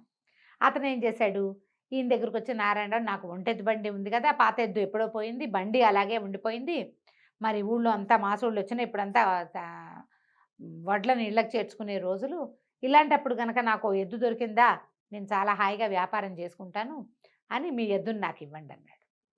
200 ఎద్దు, 400 పెట్టి తెచ్చాడు, 200కి ఒక ఎద్దు పోయింది పాపం. ఈ రెండో ఎద్దుకి 200 అంటే ఏమన్నాడు, అలాగే బాబు కొంచెం వ్యాపారం సాగనివ్వండి ఇస్తానన్నాడు. సరే ఈ బండి కట్టుకుంటే బండి చక్క పరిగెత్తేది, విపరీతంగా బండి వ్యాపారం చేసుకున్నాడు అప్పలస్వామి. అయితే ఏం చేశాడు, ఎంతసేపు గడ్డి మోపులు మోసేవాడు కానీ 4 పరకలు ఆ ఎద్దుకు వేసేవాడు కాదు అప్పలస్వామి. ఏదో ఎండుగడ్డి దొరికింది తినేది పచ్చికే తప్ప దానికి ఆహారం దొరకల. అంతకుముందు మైసూర్ ఎడ్లకి కొంచెం కాస్త చేత కావాలి, చక్కగా ఉలవలు, కాస్త దాణా, చిట్టు, తవుడు అలాంటివి పెడితే అవి నున్నగా ఉంటాయి. ఒట్టి గడ్డితో దాని బండి నడవద్దు దాని రకం. పైగా నారాయణరావు ఇంట్లో ఉన్నప్పుడు వాళ్ళు తవుడు, చిట్టుతో పాటుగా మినపగడుగు పెట్టేవాళ్ళు, మినప్పొట్టు పెట్టేవాళ్ళు. ఎంతసేపు ఎద్దుని పోషించడంలో ఉండేవాళ్ళు. అప్పుడు నున్నగా ఉండేది. పైగా జోడిపోయిందన్న బెంగ ఒకటి ఉంది దానికి. ఇక్కడికి ఆహారం లభించక మెల్లిగా చిక్కిపోయి ఒకనాడు చాలా బరువు ఎక్కువ వేసేసాడు. ఒంటెద్దు బండికి రెండెడ్ల బండికి తేడా ఉంటుంది. రెండెడ్లు ఉన్నప్పుడు బరువు సమానంగా పంచుకుంటాయి. అవి ఒకటే ఉంటే అదొకటే కదా లాగాలి. దాంతో విపరీతమైన పనులతోటి ఆ ఎద్దు అలసిపోయింది. శక్తికి సరిపడా ఆహారం లభించలే, ఎక్కడో కూలిపోయింది. అది కూలిపోయేసరికల్లా ఇంకేముంది, అయిపోయింది. ఎద్దు చనిపోయేసరికల్లా వీళ్ళు ఏమన్నారు, చచ్చుడు ఎద్దునిచ్చాడు నాకు నారాయణరావు అని తిట్టిపోశారు. నారాయణరావుకి ఏం తెలుసు, ఆయనేమో మాసోళ్ళ కోసం డబ్బులు వసూలు చేసుకోవడం కోసం వచ్చాడు. 200 ఇస్తానంటే కదా అంటే, ఏంటంటే భలేవారు, మధ్యలో కూలిపోయింది, ఆ ఒడ్లు ఇంటికి చేర్చినప్పటికి దేవుడు కనపడ్డాడు మాకు, చచ్చిపోయిన ఎద్దుకు డబ్బులు ఎందుకు ఇస్తాం, మేము చచ్చినా ఇవ్వమన్నారు. పోనీ వదిలేదంటే 200 చేదా, నెలకి 3 రూపాయలు ఒక మనిషికి ఖర్చు అవుతుంటే 200 ఎన్ని రోజులకు వస్తాయి, ఎంత డబ్బు. అక్కడి నుంచి అతను వదిలిపెట్ల. ఈ లోపల ఏంటంటే వీళ్ళే ఏదో నారాయణరావే ఎద్దుకు ఏదో చేయించాడని వీళ్ళు, అప్పల స్వామి ఏదో చేసేసాడని వాళ్ళు, ఇలా నానా రకాల మాటలు పుట్టినాయి. పంచాయతీకి వెళ్దామన్నారు. పంచాయతీకి వెళ్దామంటే ఈ లోపల ఏమైంది, అక్కడంతా ముందంతా మదీనాకి శత్రువులందరూ మదీనా శాస్త్ర అయింది అనుకున్నారు. ఇప్పుడు నారాయణరావుకి ఒకళ్ళిద్దరు శత్రువులు ఉన్నారు. అప్పల స్వామి ఎలాగో ఉన్నాడు. ఈసారి మళ్ళీ పంచాయతీ పిలిస్తే షేక్ మదీనా కూడా పెద్ద మనుషుల్లో ఉన్నాడు. ఈ అప్పల స్వామి ఏమనుకున్నాడు, మదీనాకి ఇదివరకు నారాయణరావు ఎదురు తీర్పు చెప్పాడు. ఇప్పుడు కనుక మదీనాని మనం జడ్జిని చేస్తే, పంచాయతీ పెద్దవాడిని చేస్తే అప్పుడు నారాయణరావు రోగం కుదురుతుంది అనుకున్నారు. అనుకుని మదీనాతోటి మాట్లాడాడు. బాబు నువ్వు నాకు పంచాయతీ పెద్దగా ఉండమంటే, పంచాయతీ గట్టు ఎక్కుతుంది ఒక పెద్ద వేప చెట్టు, దాని కింద వేసిన గట్టు. ఆ గట్టు ఎక్కుతుంటే మదీనాకు అనిపించింది, నారాయణరావు ఎవడు, నేనెవడు, ఈ అప్పలస్వామి ఎవడు, న్యాయం ధర్మం కాదు ఉండాల్సింది. మంచిగా ఈ గట్టు అంటే ధర్మం, ఇది ఎక్కటం, ఒకడికి ధర్మం చెప్పడం అంటే నేను ఆలోచించడం ఏమిటి, ధర్మం ఏది చెప్తే అదే చెప్పాలి. అటు మెట్లెక్కేటప్పుడు ఉన్న నవ్వు తిరిగేటప్పటికి లేదు, మెట్లెక్కి ఇటు తిరగాలి కదా మన వైపుకి. మనం గట్టుకి మెట్టెక్కి ప్రజల్ని మొహం చూపించడానికి ఇటు తిరిగాడు, ఇటు తిరగంగానే బిగిసిపోయాడు. నారాయణరావు ఎద్దు అప్పలస్వామి తీసుకున్నాడు. ఈ 1-2 నెలల నుంచి అతను ఎంత వ్యాపారం చేశాడో ప్రపంచానికి తెలుసు. ఎద్దు చనిపోవడానికి కారణం, ఇప్పుడు పంచాయతీ వాళ్ళు కూడా 2 రకాలు చెప్పారు. ఎద్దటాకు చచ్చిపోయింది కాబట్టి నారాయణరావు కొంత బేరం తగ్గించుకుంటే బాగుంటుంది 200 కాకుండా అని. ఎద్దు చచ్చిపోవడానికి అప్పలస్వామి కారణం, వాడిని శిక్షించాలని రెండోది. ఇతను చెప్పాలి అసలు తీర్పు. అంతకుముందు ముసలమ్మప్పుడు కూడా అంతే, పొలం ఇస్తావా ఈ అమ్మాయిని పోషిస్తావా అని. అయితే ఇతను ఏమన్నాడంటే, ఎద్దు చనిపోవడానికి నారాయణరావుకి సంబంధమే లేదు. 2-3 నెలల పాటు ఎద్దు మీద వ్యాపారం చేసి డబ్బులు వెనకేసుకున్నవాడు మొదటి నెల డబ్బులు రాగానే నారాయణరావుకి ఎందుకు ఇవ్వాల? ఎద్దుకు ఆహారం పెట్టకుండా చంపేసినందుకు మనకు సంబంధం లేదు, ఆ పాపం వాడిది, దాంట్లో ఎవరూ భాగం తీసుకోరు. నారాయణరావుకి 200 కట్టి తీరవలసిందే. పంచాయతీ చెప్తే ప్రభువు చెప్పినట్టే అంతే. ఈ పంచాయతీ గట్టు దిగిన ఆ మదీన వెళ్ళి నారాయణరావుని కావలించుకున్నాడు. నన్ను క్షమించు, ధర్మంలో ఉన్న విలువ ఏమిటో గట్టి ఎక్కాక కానీ నాకు అర్థం కాలేదు. ఆనాడు నువ్వు నా వైపు వహించలేదని నేను అనుకున్నాను, ధర్మం వైపు వహించావని నాకు ఇవాళ అర్థమైంది అని చెప్పి అప్పటి నుంచి మళ్ళీ స్నేహంగా ఉండటం మొదలుపెట్టాను. ధర్మానికి ఉన్న విలువది, దాని వైపు నిలబడ్డవాడు కాలక్రమానైనా వాడి ధర్మం ఏమిటో మిగిలిన వాళ్ళకి అర్థమవుతుంది. బాగుంది కదా కదా, చాలా బాగుంది రమ్మగారు. నమస్తే జయ. నమస్తే రమ్మగారు. నమస్తే జయ. రమ్మగారు, అన్ని దానాల్లోకెల్లా అన్నదానం చాలా గొప్పదని చెప్తుంటారు కదా, దీనికి సంబంధించి మహాభారతంలోని కొన్ని స్టోరీస్ కూడా మనం చెప్పుకున్నాం. అలాంటిది ఏమన్నా స్టోరీస్ ఉన్నాయా? దాన మహిమ చాలా మంచి మంచి కథలు ఉన్నాయి జయ. చందమామ కథ ఒకటి నేను చదివాను. అయితే ఈ మధ్య ఇవాళ లేదా నిన్న ఒక ఆవిడ పంపించారు నాకు ఆ కథ, చాలా నచ్చింది. అండ్ నేను ఇదివరకు చదివిందే, సరే అది చెప్దామని, కరెక్ట్గా సిచ్యువేషన్ కుదిరింది కదా. అవునవును. పూర్వం ఒక ఎక్కువగా వేస్ట్ చేసేది కూడా అన్నమేనండి. అన్నమే ఎక్కువగా పడేసేది మనం అన్నమే పడేస్తూ ఉంటాం. అవును, ఎక్కువ వండుకుంటాం, ఆ. ఎవరో రారు, మనకి తినరు ఇంట్లో వాళ్ళు ఒక బుక్కున. వేస్ట్ చేసేస్తాం. అవును. పూర్వం ఒక బ్రాహ్మణ ఆయన నిత్యము అన్నదానం చేసేవారు. ఆ ఊరు వచ్చిన అతిథి అభ్యాగతుల ఊళ్ళో నుంచి వెళ్ళేవాళ్ళు అలాగే కదా దానాలు చేసేవాళ్ళు. సహపంక్తిని భోజనానికి ఎవరైనా లేకపోతే తినకుండా ఉండిపోయేవాడు. ఎవరు రాకపోతే ఆ వీధిలో వాళ్ళని ఎవరినైనా వెళ్ళి ఏదో అక్కడే పని మీద వెళ్తున్నాడు, రాబోయే మా ఇంటికి భోజనానికి అని పిలిచి భోజనం పెట్టేవాడు. ఆయనకి ఇష్టం అట్లా. అయితే ఈ అన్నదానం చేయటం చాలా గొప్ప విషయం, కానీ అసలు దాని ఫలితం ఏమిటి తెలుసుకోవాలని అనిపించేది. వాళ్ళ ఇంటికి వచ్చిన వాళ్ళందరినీ అడిగేవాడు, అన్నదానం చేస్తే ఫలితం ఏం లభిస్తుందండి అని. ఏమో అన్నదానం చాలా గొప్పది, ఫలితం తెలీదు. అయితే ఒక ఆయన ఏమన్నాడంటే, అన్నదానం అంటే కాశీ అన్నపూర్ణని అడగాలి. అన్నపూర్ణ ఆవిడ అన్నదానం చేస్తుందమ్మ, ఆవిడ వల్లే కదా అన్నం వచ్చేది, ఆ అమ్మ చెప్పాలి సమాధానం దీనికి అన్నాడు. అంటే ఈయన ఏం చేశాడు, తన ప్రాంతం నుంచి బయలుదేరి కాశీనగరానికి వెళ్ళిపోయాడు. గంగ ఒడ్డును కూర్చుని పార్వతీదేవి కోసం, ఈ అన్నపూర్ణ స్వరూపంలో ఉన్న అమ్మవారి కోసం తపస్సు చేశాడట. అయితే ఆవిడేమంది, ప్రత్యక్షమైంది. చాలా చాలా రోజులు దీక్షగా తపస్సు చేశాక ప్రత్యక్షమై, అబ్బాయి చాలా అత్యద్భుతమైన ఫలితమే ఉంది, కాకపోతే నేను నీకు ఇప్పుడు చెప్పినా తెలియదు. హేమవత పర్వతం, ఆ పర్వత ప్రాంతానికి వెళ్ళు. హేమవత పర్వత ప్రాంతాన్ని పరిపాలించే రాజు ఒక ఆయన ఉన్నాడు, ఆయనకి సంతానం లేరు. నువ్వు వెళ్ళి ఆయన్ని దీవించు, కుమారుడు కలుగుతాడు, అతనికి ఒక కుమారుడు కలుగుతాడు. నీకేమి ఇవ్వాలి అని అడుగుతాడు రాజు. పిల్లవాడు పుట్టగానే ఎవ్వరూ లేకుండా ఏకాంతంతో నువ్వు ఆ పిల్లవాడితో గడిపే అవకాశాన్ని అడుగు. పుట్టగానే ఆ పిల్లాడిని నీ చేతిలో పెట్టాలి, రాణి కూడా ఉండకూడదు అక్కడ. ఆ పిల్లవాడు నీకు చెప్తాడు అని చెప్పింది అమ్మవారు.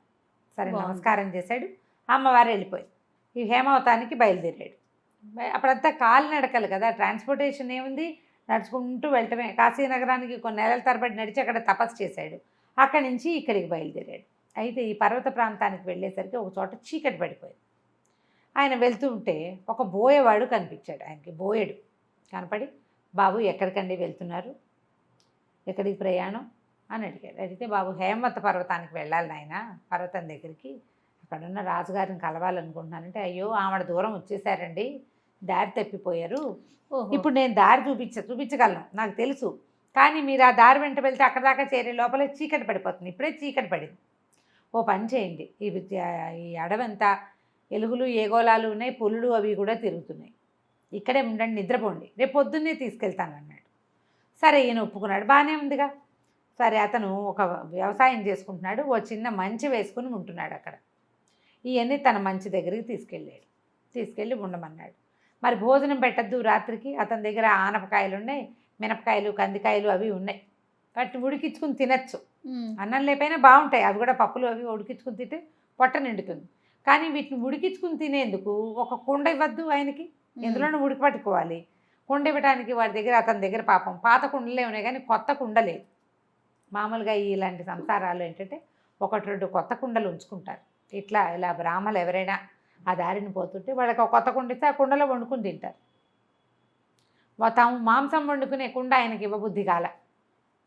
ఆ కుర్రాడు ఆలోచించి, బాబు ఓ పని చేయండి అని చెప్పి తను దాచుకున్నంత చారపప్పులు దొరుకుతాయి కదా అడవుల్లో, సారపప్పు అంటారు, సారపప్పు లేదా చారపప్పు ఇచ్చి అంత పుట్టతేను కూడా ఇచ్చాడు ఒక ముంతతో. ఆయన వద్దన్నా ఒప్పుకోవాలి, ఏదో ఒకటి తినకుండా ఎట్లా బాబు, ఈ పప్పు నోట్లో వేసుకోండి, కాస్త తేనె దాహం పుచ్చుకోండి అని చెప్పాడు. చెప్పిన తర్వాత ఆయన ఆ పప్పు హాయిగా తిన్నాడు, కూర్చుని ఏవో కబుర్లు చెప్పుకున్నారు. కాశీ నగరం, తన ఊరు, తన ప్రయాణము, ఇక్కడ ఏం పండుతాయి, మరి పిచ్చాపాటి మాట్లాడుకుంటారు. ఇవన్నీ అయ్యాక ఆయన గావంసా పరుచుకుని పడుకోపోయాడు, అంగవస్త్రం పరుచుకుని. అన్నాడు అతను, బాబు కింద వద్దండి, ఏమైనా జంతువులు వస్తాయి, మీరు మంచి ఎక్కి పడుకోండి, కిందనే కాపలా ఉంటా తెల్లవారిదాకా అని చెప్పాడు. ఆయన సరేనని మరి అబ్బాయి చెప్తున్నాడుగా, ఈయన మంచి ఎక్కి పట్టుకున్నాడు పెద్ద ఆయన. ఈ బోయే అబ్బాయి చాలాసేపు కాపలా కాశాడు. తెల్లవారుసామున చల్లని గాలికి కొంచెం కునుకు పట్టేసి ఆ ప్రాంతాల్లో తిరుగుతున్న పూలు ఒకటి మీద పడి అతను చంపేసి సంహరించింది. తెల్లవారు లేచి చూస్తే చచ్చిపడి ఉన్న ఇతన్ని చూసేసరికి ఆయన చాలా దుఃఖం వచ్చింది. అయ్యో నా వల్ల ఇట్లా అయిపోయిందే అని చాలా బాధపడ్డాడు. బోయెడు భార్య వచ్చింది అక్కడికి, చూసింది భర్తని, గారు అని ఏడ్చింది. ఏం చేస్తుంది, అక్కడి నుంచి ఏమంది, అయ్యా పదండి మిమ్మల్ని హేమవత పర్వతానికి దింపుతానంటే, అయ్యో అమ్మ నా వల్ల ఈ కష్టం వచ్చింది నీకు, నేను ఇలా మంచం మీద పడుకుంటే బాగుండేది. అతను కూడా అంత పెద్ద ఇద్దరు మనుషులు పడుకునే మంచం కాదు, మామూలుగా మంచం మీద పడుకున్నాడు, జంతువులు ఎక్కువ.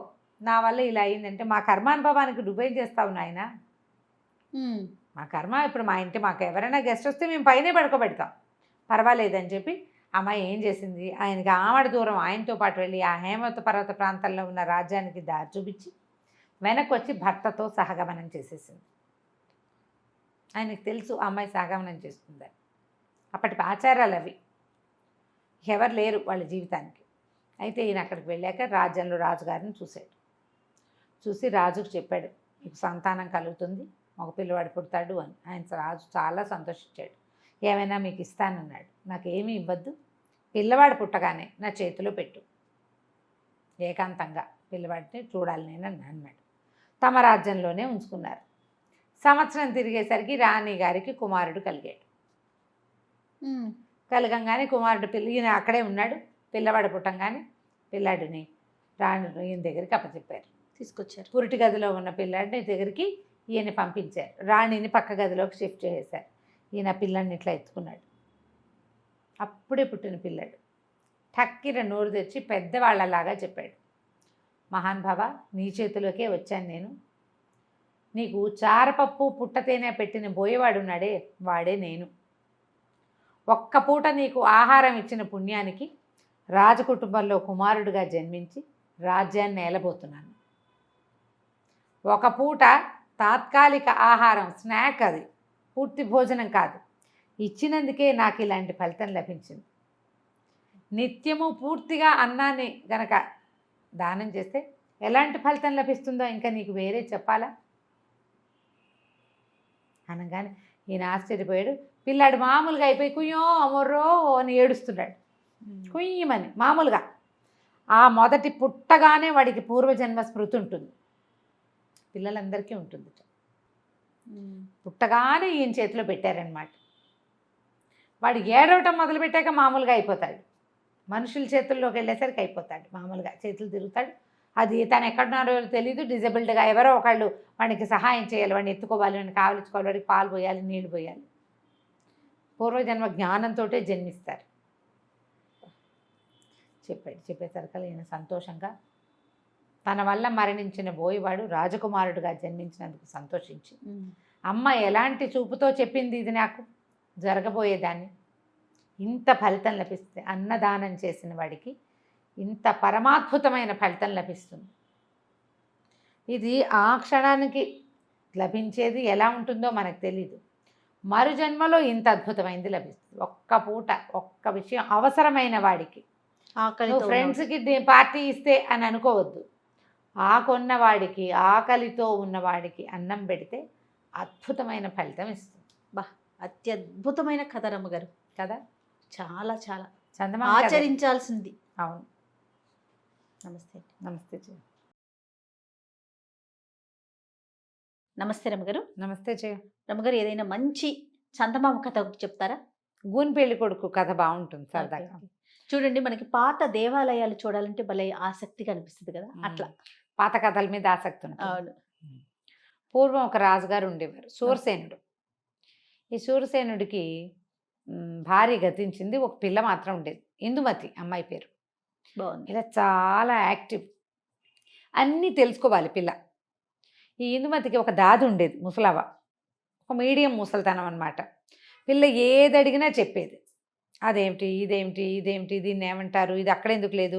పిల్లలకు బోళ్ళని శంకలు వస్తుంటాయి కదా, అసలు శంకలు చాలా ఎక్కువ, ప్రశ్నలు ఎక్కువ.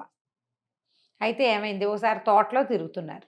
పిల్ల ఒక 7 ఏళ్ల పిల్ల, అప్పటికి 7 ఏళ్ల పిల్ల తిరుగుతుంటే దానికి తొండ ఒకటి చెట్టు మీద పాకుతూ కనపడింది. దానికి బుడతలు, చిలకలు అవన్నీ తెలుసు. అదేమిటి అది అని అడిగింది.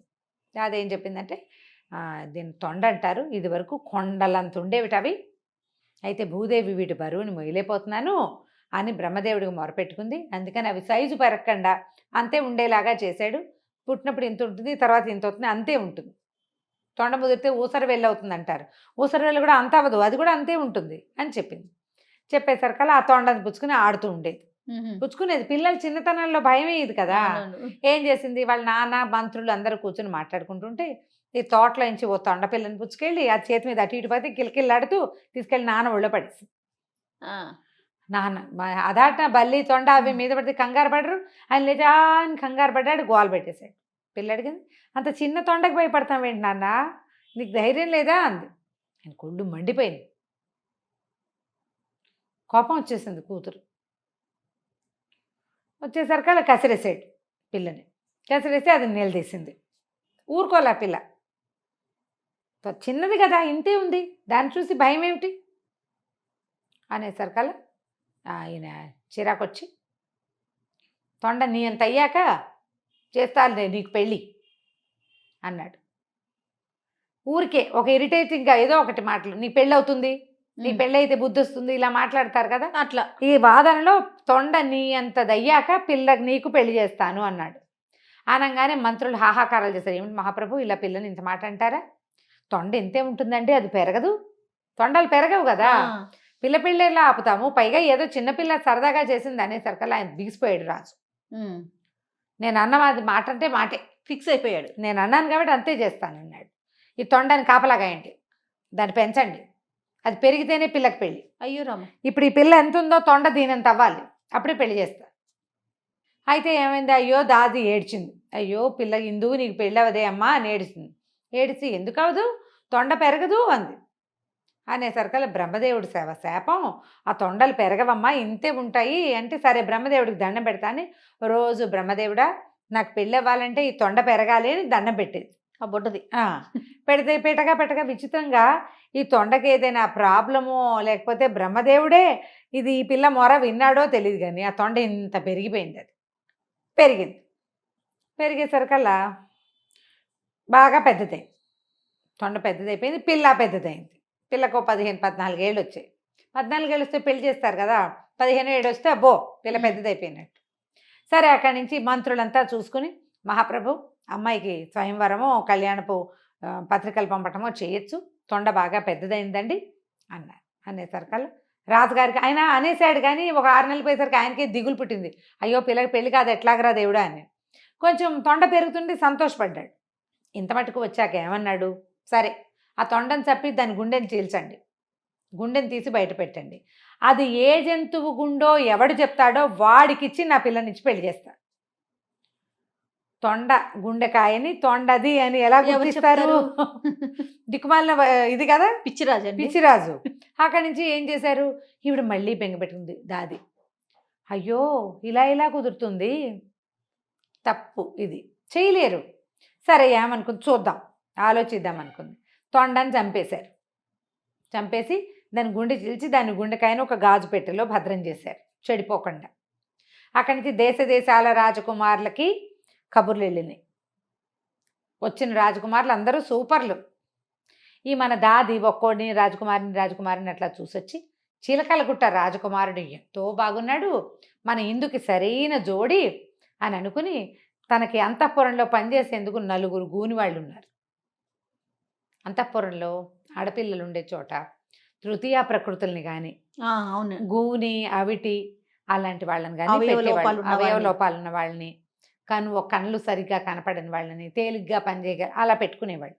ఈ గూని వాళ్ళల్లో ఒకరిని పిలిచి, ఒరే గూనివాడ నువ్వు ఒక పని చెయ్యి, మరి చిలకలగుట్ట రాజకుమారుడు ఉన్నాడు, అతని దగ్గరికి వెళ్ళి ఈ గుండె తొండది అని చెప్పు. అతను చెప్పేస్తాడు, మన రాజకుమార్తెకి వాడికి పెళ్ళైపోతుంది, పిల్లకి పెళ్లి గండం లేకుండా తప్పిపోతుందిరా, చిన్నప్పటి నుంచి బెంగ పెట్టుకున్నాను అంటే గూనివాడు నీకు బోల్డ్ అంత డబ్బిస్తా, నీకు ఏది కావాలంటే అది ఇప్పిస్తా, అసలు రాజకుమార్తో పాటు మనం వెళ్ళిపోదాం, ఆ రాజ్యం ఇంకా పెద్దది, హాయిగా ఉండొచ్చు, అరణపు వాడంటే మనకేం పనులు ఉండవు, మన పిల్ల పనులే మనం చేసుకోవచ్చు అని వాడిని ఒప్పించింది. ఒప్పుకున్నాడు. వెళ్తానని చెప్పాడు, కానీ వాడు వెళ్ళల. ఇప్పుడు రాజకుమార్తెని పెళ్లి చేసుకునే ఏకైక రహస్యం ఏమిటి, ఆ డబ్బాలో ఉన్న గుండెకాయ తొండది అని చెప్పడం. ఆ రహస్యం చెప్తే చిలకలు గుట్టవాడెందుకు, తన్నైనా చేయాల్సిందే పెళ్ళి. నేనే చెప్పి రాజునవ్వచ్చుగా, కొత్త రాజుగారి ఇంట్లో గూని పనివాడిగా నేను ఎందుకు ఉండాలి అంతఃపురంలో, రాజు ఎవరికైనా ఇచ్చి పెళ్లి చేస్తాడు, అది నేనే చెప్పాలని భావించి వెళ్ళకుండా ఊరుకున్నాడు. ఊరుకునేసరికల్లా మర్నాడు సభలో అందరినీ కూర్చోబెట్టారు. ఆ గుండెకాయ తీసుకొచ్చి అక్కడ పెట్టారు. ఇది ఏ జంతువుదంటే ఎవ్వరూ చెప్పలేకపోయారు. ఈ గునివాడు అన్నాడు, మహారాజా నేను కూడా ప్రయత్నించచ్చా అంటే, ఎవరైనా ప్రయత్నించచ్చు అన్నాడు. నువ్వు పనివాడివి, నువ్వెందుకు ప్రయత్నిస్తావు అనలా. అనకపోయేసరికల్లా ఆ అబ్బాయి ఏమో చెప్పేశాడు, ఆ గూనె అబ్బాయి హంప్ అనాలి, ఈ హంప్ కాస్త చెప్పేశాడు. చెప్పేసరికల్లా ఇంకేముంది రాజుగారు, ఈ జంతువు ఏ జంతువు గుండెకాయ అయితే వాడికి ఇచ్చి పెళ్లి చేస్తాను చెప్తాడో పెళ్లి చేస్తానని చెప్పాను కాబట్టి మాట అంటే మాటే, ఇక్కడ మాత్రం పట్టుకున్నాడు. మాట అంటే మాటే కాబట్టి పిల్ల పెళ్లి నిశ్చయమైపోయింది. రాజకుమారులందరూ తెల్లబోయారు. వివాహం చూసి వెళ్ళండి మీరంతా అని అందరికీ సకల రాజమర్యాదలు చేశారు. ఈవిడేమో తెల్లబోయింది. ఊరు విడి దుంపదేగా, త్రాష్ట్రుడు ఇంత పని చేశాడు, ఇప్పుడు ఈ పనివాడు, పైగా గూనివాడు, పిల్లేమో అందమైన పిల్ల, దానికే ఇష్టమైతే వేరే కథ. వీడు దొంగ, ముందు వాడు ప్రవృత్తి సరైంది కాదు, వాడిది ప్రవృత్తి మంచిది కాదు. ఆవిడ ఏం చెయ్యాలో తెలియలా. సరే ఏమైంది, సరే పెళ్ళికి ఒప్పేసుకున్నారు. ఈ అంతఃపురంలోకి ఈ గూనివాడు వస్తుంటే ఆ మిగిలిన ఫ్రెండ్స్ ఉన్నారు కాబట్టి మొత్తం నలుగురు కదా, వాళ్ళందరూ నన్ను అడిగారు, ఏరా నువ్వు రాజకుమారిని పెళ్లి చేసుకుంటున్నావు, మరి మాకు తగిన బహుమానాలు ఇవ్వు, మనం అందరం స్నేహితులం కదా అనేసరికి నేను రాజు అవుతున్నాను, మీతో నాకు స్నేహం ఏమిటి, పోపండి అన్నాడు. పొమ్మనేసరికల్లా వీళ్ళు ముగ్గురు బిక్కమొహాలు వేసుకుని యువరాణి దగ్గరికి వెళ్ళారు. మరి మా స్నేహితుడు మిమ్మల్ని పెళ్లి చేసుకోబోతున్నాడు యువరాణి, మరేమో మాకు ఏమీ ఇవ్వనన్నాడు, ఏమి ఇవ్వను, అసలు మిమ్మల్ని ఉండనివ్వను భూమి మీద అన్నట్టుగా మాట్లాడేశాడు, మరి మీరు ఏదైనా మాకు ఇస్తారా అని అడిగేసరికల్లా ఈవిడేమంది, వాళ్ళతో పెట్టుకోవద్దు, నా పెళ్ళి అవనివ్వండి, నేను మీకు కావాల్సినవి ఇస్తాను, మిమ్మల్ని మా దగ్గరే ఉంచుకుంటామని చెప్పింది. ఇంతలో ఏమైంది, మాటల సందడి వినపడుతోంది. రాజుగారు పెళ్లి కొడుకు అంటే ఆ హంపబ్బాయి ఇద్దరు వచ్చారు. వస్తుంటే ఈవిడేం చేసింది, అంతఃపురానికి ఈ అమ్మాయి ఉన్న గదికి ఒకటే తలుపు ఉంది, వీళ్ళని ఇంకో చోటకి పంపలేక పెద్ద భోషాణం పెట్టుంటే, ఒరే మీరు ముగ్గురు ఇందులో దాక్కోండి, మా నాన్నను అతను చూశారంటే ఏమంటారోను అని ఎక్కిచ్చింది, మూత పెట్టేసింది. వాళ్ళిద్దరూ లోపలికి వచ్చారు. రాజు ఆడిన మాట తప్పకపోవటం, ప్రజల్లో అందరిలోకి మనకి ఎలాంటి ఇవి ఉంటాయి, గూనెబ్బాయిని పెళ్లి చేసుకొని అది నేను వనకూడదు, పతివ్రత ధర్మాన్ని పాటించాలని కూతురికి ఒక గంట బోధించాడు. మనం చెప్పాం ప్రజల్లో ఒకటేసారి, మనం అందరికీ ఏమిటి వాళ్ళందరి ముందు ప్రమాణం చేశాను, ఆ జంతువు ఏ జంతువు గుండెకాయ అని ఎవడు చెప్తాడో వాడికి ఇచ్చి పిల్లని పెళ్లి చేస్తానని, కుంటి గుడ్డి గూని ఎవరన్నా సరే వాళ్ళకి ఇచ్చేయాల్సిందే, కాబట్టి నువ్వు నా మర్యాద కాపాడాలమ్మాయి అని కూతురికి నచ్చ చెప్పాడు. సరేనంది. ఇద్దరు వెళ్ళారు. వాళ్ళు వెళ్ళడానికి ఒక గంట 2 గంటలు పట్టేసరికల్లా సరే భోషాణం పెట్టి తీసింది. వాళ్ళు వెళ్ళాక ఆ లోపల కూర్చునున్న ముగ్గురు ఊపిరాడక చచ్చిపోయారు. నిర్ఘాతపోయింది రాకుమారి. ఏమిటో వీళ్ళకి హెల్ప్ చేద్దాం అనుకుంటే వీళ్ళు కాస్త పోయారు, బహుమతులు ఇద్దాం అనుకుంది. ఇప్పుడు ఏం చేయను, గబగబా దాదిని పిలిచింది. దాది కొంప మునిగిపోయింది, ఇదిగో చూడు ఇలా అయ్యింది అని చెప్పేసరికల్లా సరే ఇప్పుడు దాది ఏం చేసింది, నువ్వు మాట్లాడబాక, తెల్లవారే లోపల వీటి సంగతి చూస్తాను నేను అని చెప్పేసి ఒక శరీరాన్ని బయటికి తీసింది, ఒకటి బాడీని తీసి ఒక గోను సంచిలో మూటగట్టి అక్కడి నుంచి సముద్ర తీరంలో ఉండే ఒక జాలర్ అబ్బాయిని కేకేసుకొచ్చింది. అబ్బాయి నువ్వు చాలా బలశాలివి, మరి ఇక్కడ ఒక చిన్న ప్రమాదం జరిగింది, రాజుగారికి ఇప్పుడు పెద్దని అమ్మాయి గారి పెళ్ళి తెలిస్తే బాగుండదు, నీకు ఎత్తుకెత్తు ధనం ఇప్పిస్తా రాజకుమారి చేత, ఈ మూటను సముద్రంలో పారేసి మళ్ళీ అంతఃపురానికి రా అని చెప్పింది. ఆ మూట మోసుకెళ్ళాక ఏం పారేస్తున్నారో చూద్దామని మూట తీశాడు.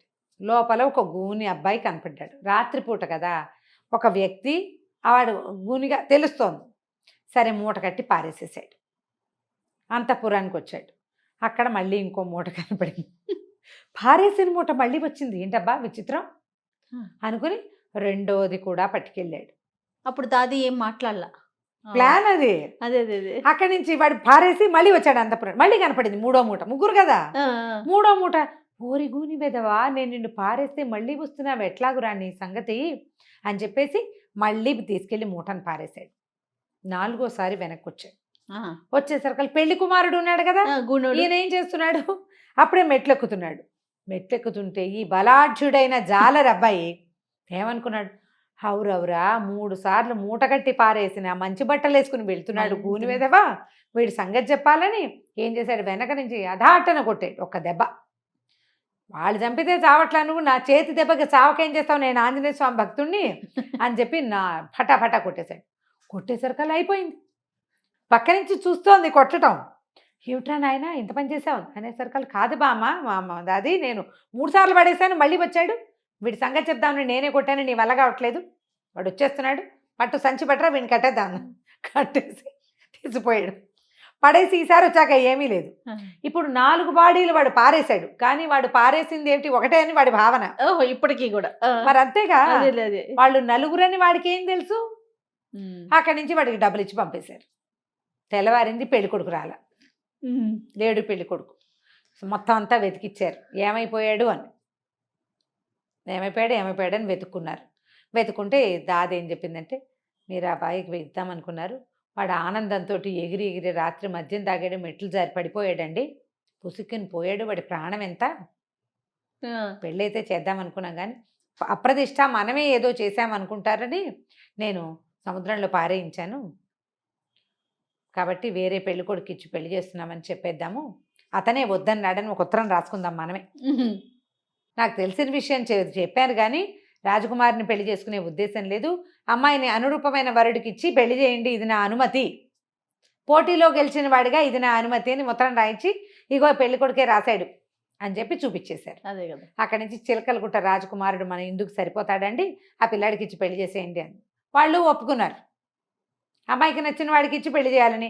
అమ్మాయికి చిలకలగుట్ట వాడు బాగున్నాడమ్మా అని దాది నాన్న ఇద్దరూ చెప్పారు. చక్కగా ఇందుమతి స్వయంవరం అయిపోయింది. నలుగురు కాస్త అత్యాశ పడ్డందుకు, ఒకడు ఆశపడ్డందుకు పాప మిగిలిన వాళ్ళు కూడా పోయారు, వాళ్ళు ముగ్గురు కూడా పోయారు. ఇది హాస్య కథగానే తీసుకోండి కానీ అంతకంటే ఇంకో రకంగా ఆలోచించండి. అంతే కథ కంచికి చాలా బాగుందండి. దాది ఐడియా సూపర్. అదే. రైట్ రమ్మ గారు, నమస్తే. నమస్తే. నమస్తే రమ్మ గారు. నమస్తే జయ. రమ్మ గారు, మంచి చందమామ కథ ఒకటి చెప్తారా? సరదా కథ చెప్దామా? అలాగే. పిల్లల కథ అనుకో, పెద్దవాళ్ళు కూడా సరదాగా వినేయచ్చు, ప్రశ్నలు వేయద్దు. ఓ వినటమే సరదాగా ఉంది, చందమామలో ఉంది, అవి చదివి ఎప్పుడో పెట్టి చాలా బాగుంది అనిపించింది, సరదాగా చెప్పచ్చు కదా. పూర్వం అట ఇది టర్కీ దేశంలోనూ ఎక్కడో అలాంటి వేరే దేశంలో అనమాట, తమాషా పేరు టర్కీ అనో మక్కా అనో అలాంటిది ఏదో కనపడుతుంటుంది, విచిత్రమైన పేరు గుర్తు రావట్లే, మొత్తానికి ఏదో ఒక హిందీ పేరు. సరే, ఆ దేశంలో అలీ అని ఒక అబ్బాయి ఉండేవాడు. ఏంటంటే బార్బరే కానీ పాపం వీడికి పిల్లిగడ్డ ఉండేది. వీడికి ఓ షాప్ ఏదో పెట్టుకున్నాడు, వాళ్ళ తాత తండ్రుల నాటి నుంచి వాళ్ళు ఇదే పని చేస్తున్నారు. అయితే ఈ అబ్బాయి దగ్గరికి ఎవరు వచ్చేవాళ్ళు కాదు. ఏంటంటే వీడి గడ్డమే, వీడి మొహాలు ఏం బాగోలేదు, వీడేం గడ్డం చేస్తాడు, ఆ దేశంలో అందరూ గడ్డాల వాళ్ళే, గడ్డం నీట్గా చక్కగా షేప్గా కట్ చేయాలి. వీడు సరిగా ఏం చేస్తాడు, వీడి గడ్డం పిల్లిగడ్డం కదా, వాడితే సరిలేదని. వాడితే సరిలేదు, వాడు సొంత గడ్డానే సరి చేసుకోలేని వాడు మన్నే ఉద్ధరిస్తాడు అని ఎవ్వరూ వచ్చేవాళ్ళు కాదు. వ్యాపారం లేదు పాపం. ఎప్పుడైనా తప్పి తగిలి ఒకళ్ళు ఇద్దరు వచ్చేవాళ్ళు, చిన్నపిల్లలు తల పని కోసం వచ్చేవాళ్ళు కానీ పెద్దగా వచ్చేవాళ్ళు కాదు. మంచి బజార్లోనే ఉంది, కొంచెం దీనంగా డల్గా ఉండేవాడు. అయితే ఏమైందట, ఒకరోజు ఒక ముసలి బిచ్చగాడు ఒక ఆయన వచ్చాడు. వస్తే ఆకలిస్తుంది బాబు అన్నాడు. ఆకలిస్తుందంటే నాకే వ్యాపారం లేదు, నీకేం పెట్టండి రా నాయన అన్న అనకుండా ఇంటి నుంచి మధ్యాహ్నం భోజనానికి తెచ్చుకున్నటువంటి ఆహారంలో నుంచి ఓ 4 పెడసలు ఆయనకు కూడా పెట్టాడు.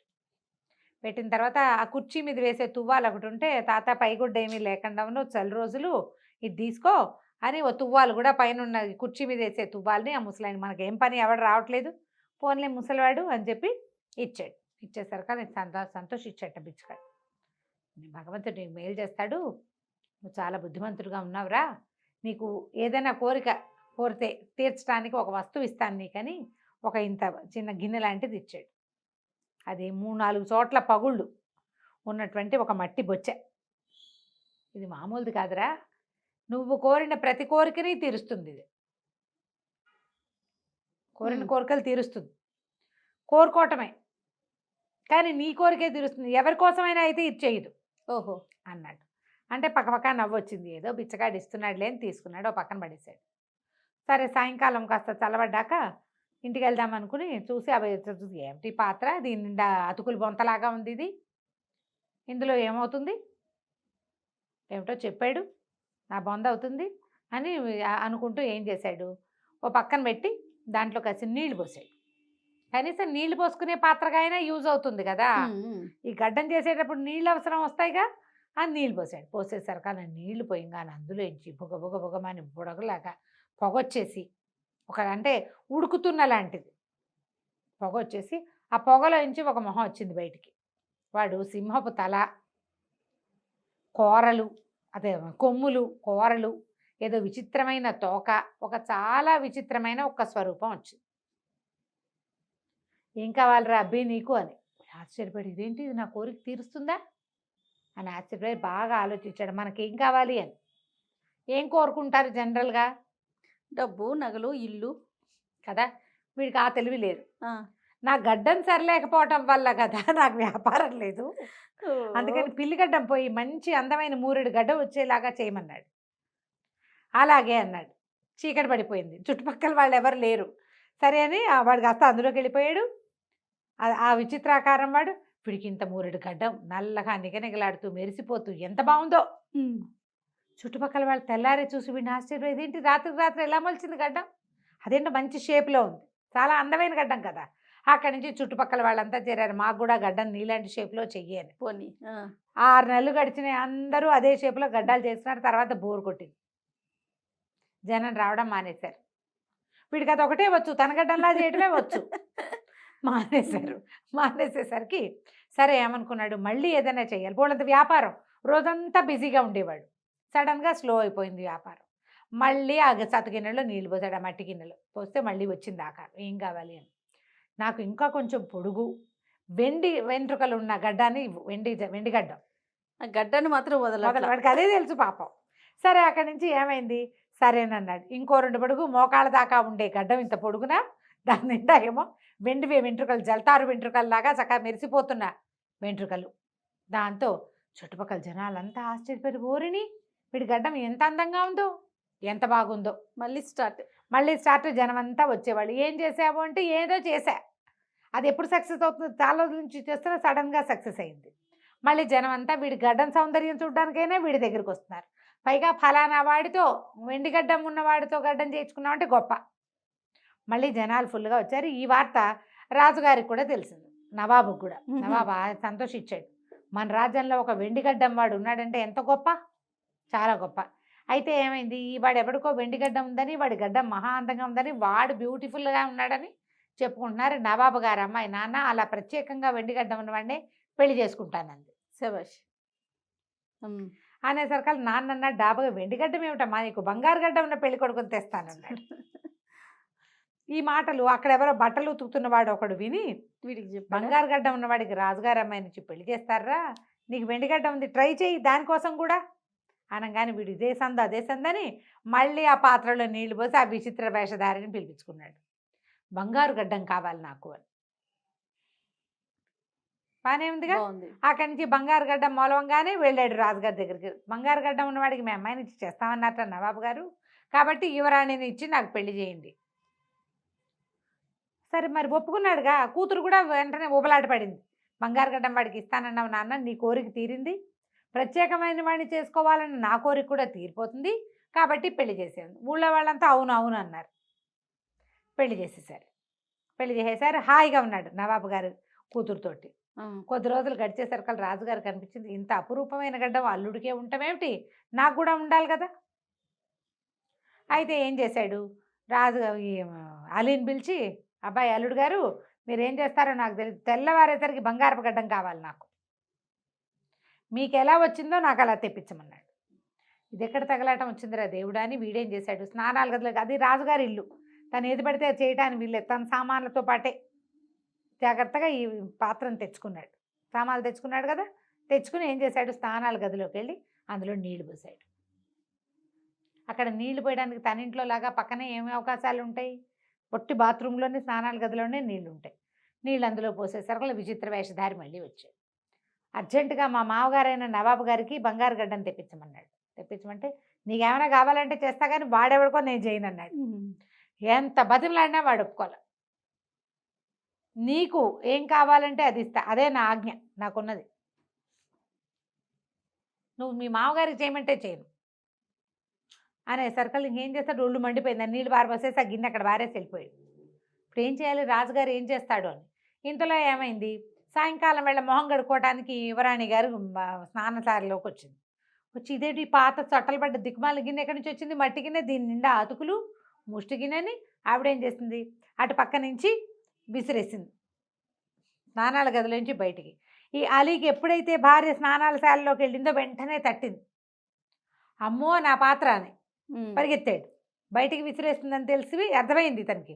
స్నానపశాలకు బాత్రూంలోకి ఎట్లా వెళ్తారో కిటికీ వైపుకి వెళ్ళాడు. కిటికీ వైపుకి వెళ్ళాడు. ఆవిడ పడేసే టైంకి వీడు పట్టుకున్నాడు, కానీ ఆపుకోలేకపోయాడు. కిందకి పడ్డాడు. పడంగానే ఈ గిన్నె టాపి మన ఇట్లా నేలకు తగిలి దానికి ఎక్కడెక్కడైతే అతుకులు ఉన్నాయో ఆ అన్ని అతుకులు, అది బొంత అతుకుల బొంతలా ఉంది కదా, ముక్కా చెక్క అయిపోయింది. అందులో ఉన్న విచిత్ర వేషధారి జమ్మని వీడు చూస్తూ ఉండగానే ఆకాశంలోకి ఎగిరిపోయాడు. వాడు ఎగిరే పోలేదు. వీడు బంగారు గడ్డం వెండిగడ్డంగా, తర్వాత పిల్లిగడ్డంగా, నల్లగడ్డంగా, తర్వాత పిల్లిగడ్డంగా మారిపోయింది.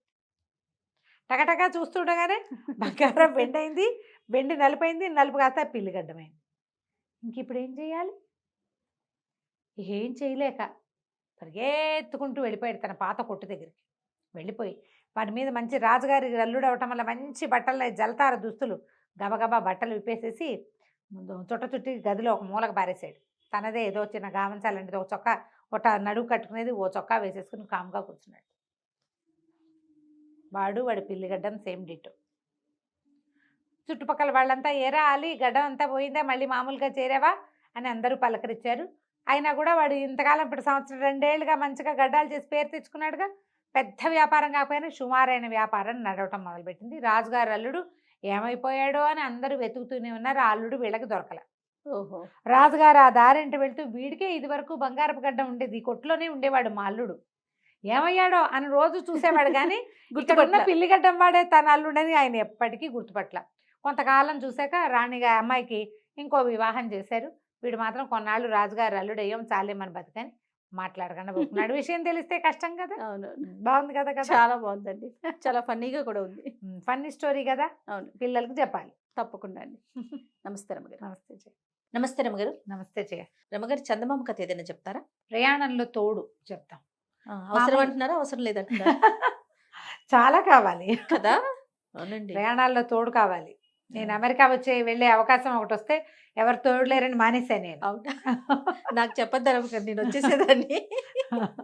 తోడు అవసరం కదా, చాలా అవసరం అండి. అంటే ఇవాళ రేపు ఏముందండి అని పొట్టడారు చాలా మంది. ఏం కాదు మీరు వచ్చేయండి, ఏం పర్వాలేదు అని. ఒకదాన్నే వెళ్ళలేనని అనుకున్నాను నేను. మరి పెద్ద ప్రయాణం కదా. రమగారు, చిన్న ప్రయాణాలకు కూడా మనం ఒక్కలవే పోలేము. ఇప్పుడు అలవాటు అయిపోయింది. అసలు ఒంటరిగా వెళ్ళి అలవాటు తప్పించేసాను నేను పూర్తిగా. చాలా కష్టం చెయ్య, చాలా కష్టం. అందుకే ఇప్పుడు ఒంటరిగా ఎక్కడికైనా వెళ్ళిపోవాలని చూస్తున్నాను నేను ఇలా అయిపోయానని. మీరు సింగిల్గా ఎవరికి చెప్పకుండానే చెప్పా? చెప్పకుండానంటే ఇంట్లో చెప్తాను. నాకు చెప్పండి, నేను కెమెరా తీసుకుని వచ్చేస్తా. ఈ ప్రయాణంలో తోడు. ఓ పల్లెటూరులో ఒక సుబ్రహ్మణ్యం ఉన్నాడు. వాళ్ళ అమ్మ పెద్ద ఆవిడ, 60 ఏళ్ళ ఆవిడ, 60 దాటిన ఆవిడ.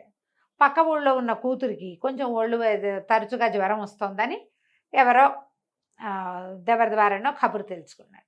సుబ్రహ్మణ్యం అన్నాడు, అమ్మ నేను ఇప్పుడు రాలేనే, మన ఊళ్ళో పిల్లలు ఎవరైనా వెళ్తున్నారేమో, పొలం పనులు ముమ్మరంగా ఉన్నాయి, ఊరు వాళ్ళు ఎవరైనా అటు వెళ్తున్నారేమో కనుక్కుంటాను, వాళ్ళని తోడిచ్చి నిన్ను పంపుతాను అని చెప్పాడు. ఆ రోజు ఈవిడ ఏరా కనుక్కున్నావా, చెల్లాయిని చూసొస్తాను రా అని ఆవిడ సతాయిస్తుంది. సరే ఊళ్ళో కుర్రాడు రాజేశం అని ఒక కుర్రాడట.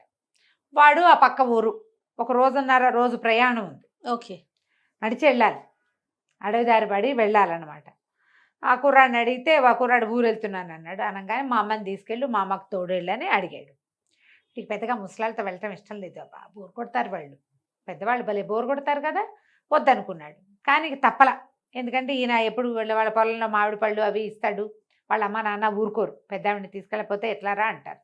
ఒప్పుకున్నాడు. సరే ఈయన ఏం చేశాడు, ఈ సుబ్రహ్మణ్యం గారు వాళ్ళ అమ్మకి ఒక మంచి డబ్బాలో నస్యం పోసి, నస్యం అంటే తెలుసా, ముక్కుపొడి. ముక్కుపొడం తెలుసా నీకు? ముక్కుపొడిని తెలుసు కానీ నస్యం అనే పేరు తెలియదు. ఈ ముక్కుపొడిని నస్యం అంటారు. నస్యం అంటే అది పీల్చేది.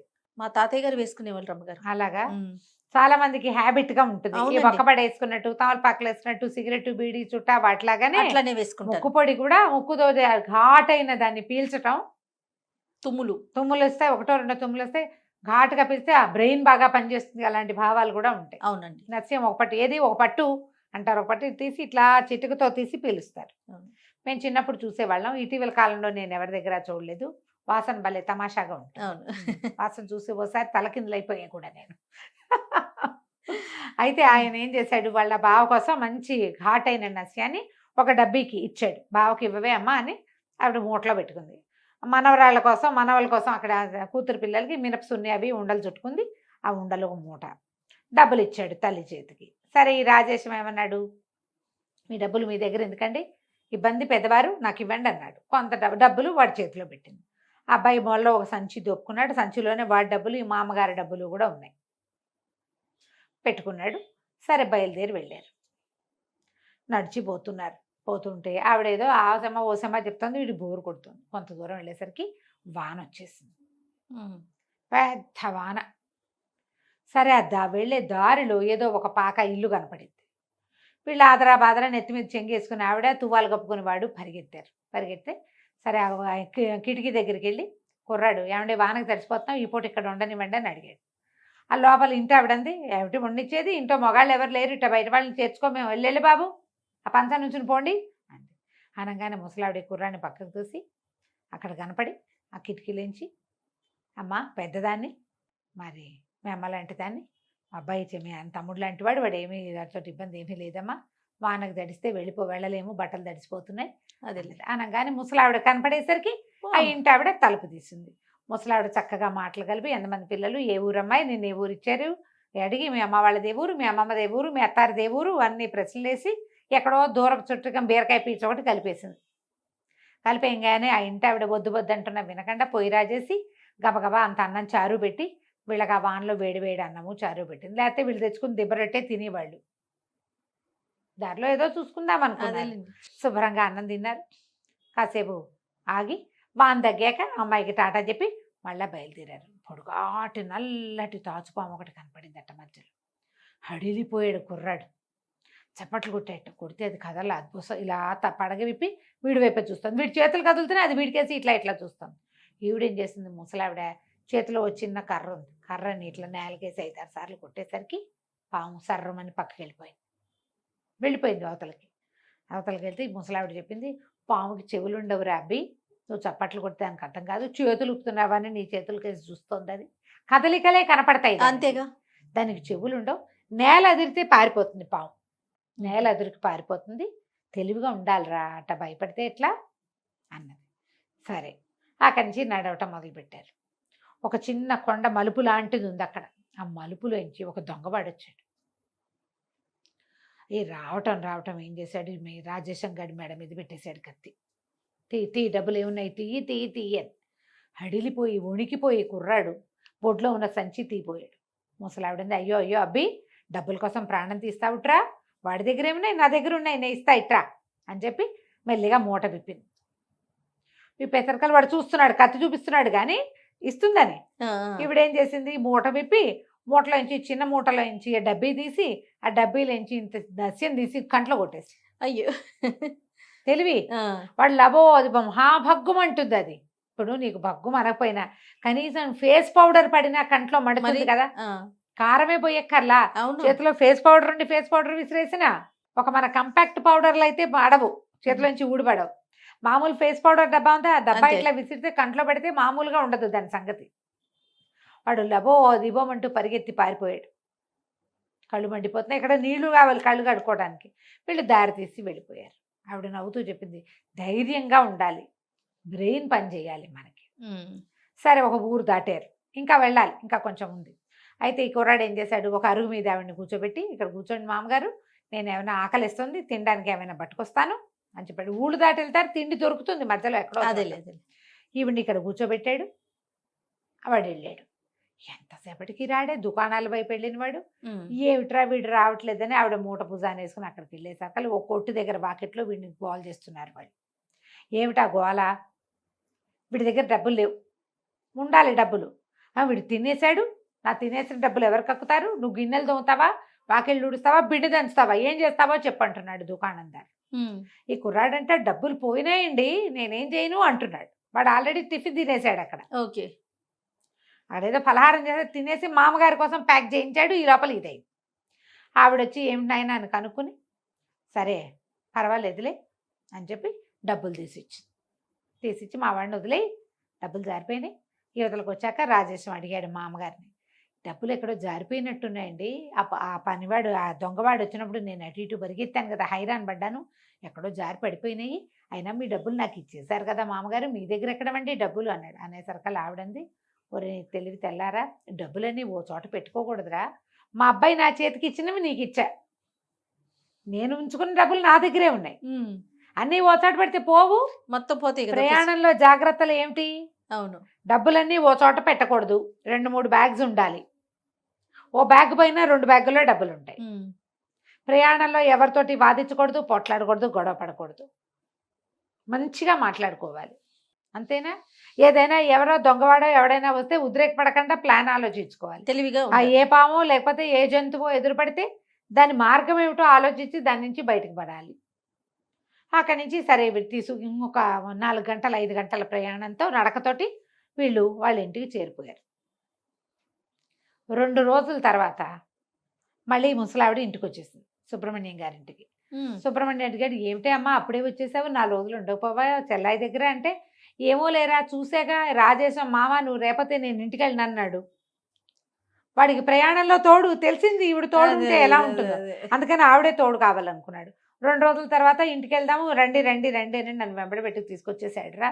సరేలే చెల్లాయిని చూసొచ్చాను, ఎవడు తోడు లేకపోతే 4 రోజులు ఉండేదాన్ని, పిల్లాడేటాగా ఉన్నాడు, వాడు నన్ను రారమ్మంటున్నాడు కాబట్టి వచ్చేసాను. నేను ప్రయాణాల్లో తోడు ఇట్లా ఉండాలి, ఇలాంటి సరైన తోడై ఉండాలి, సరైన తోడై ఉండాలి.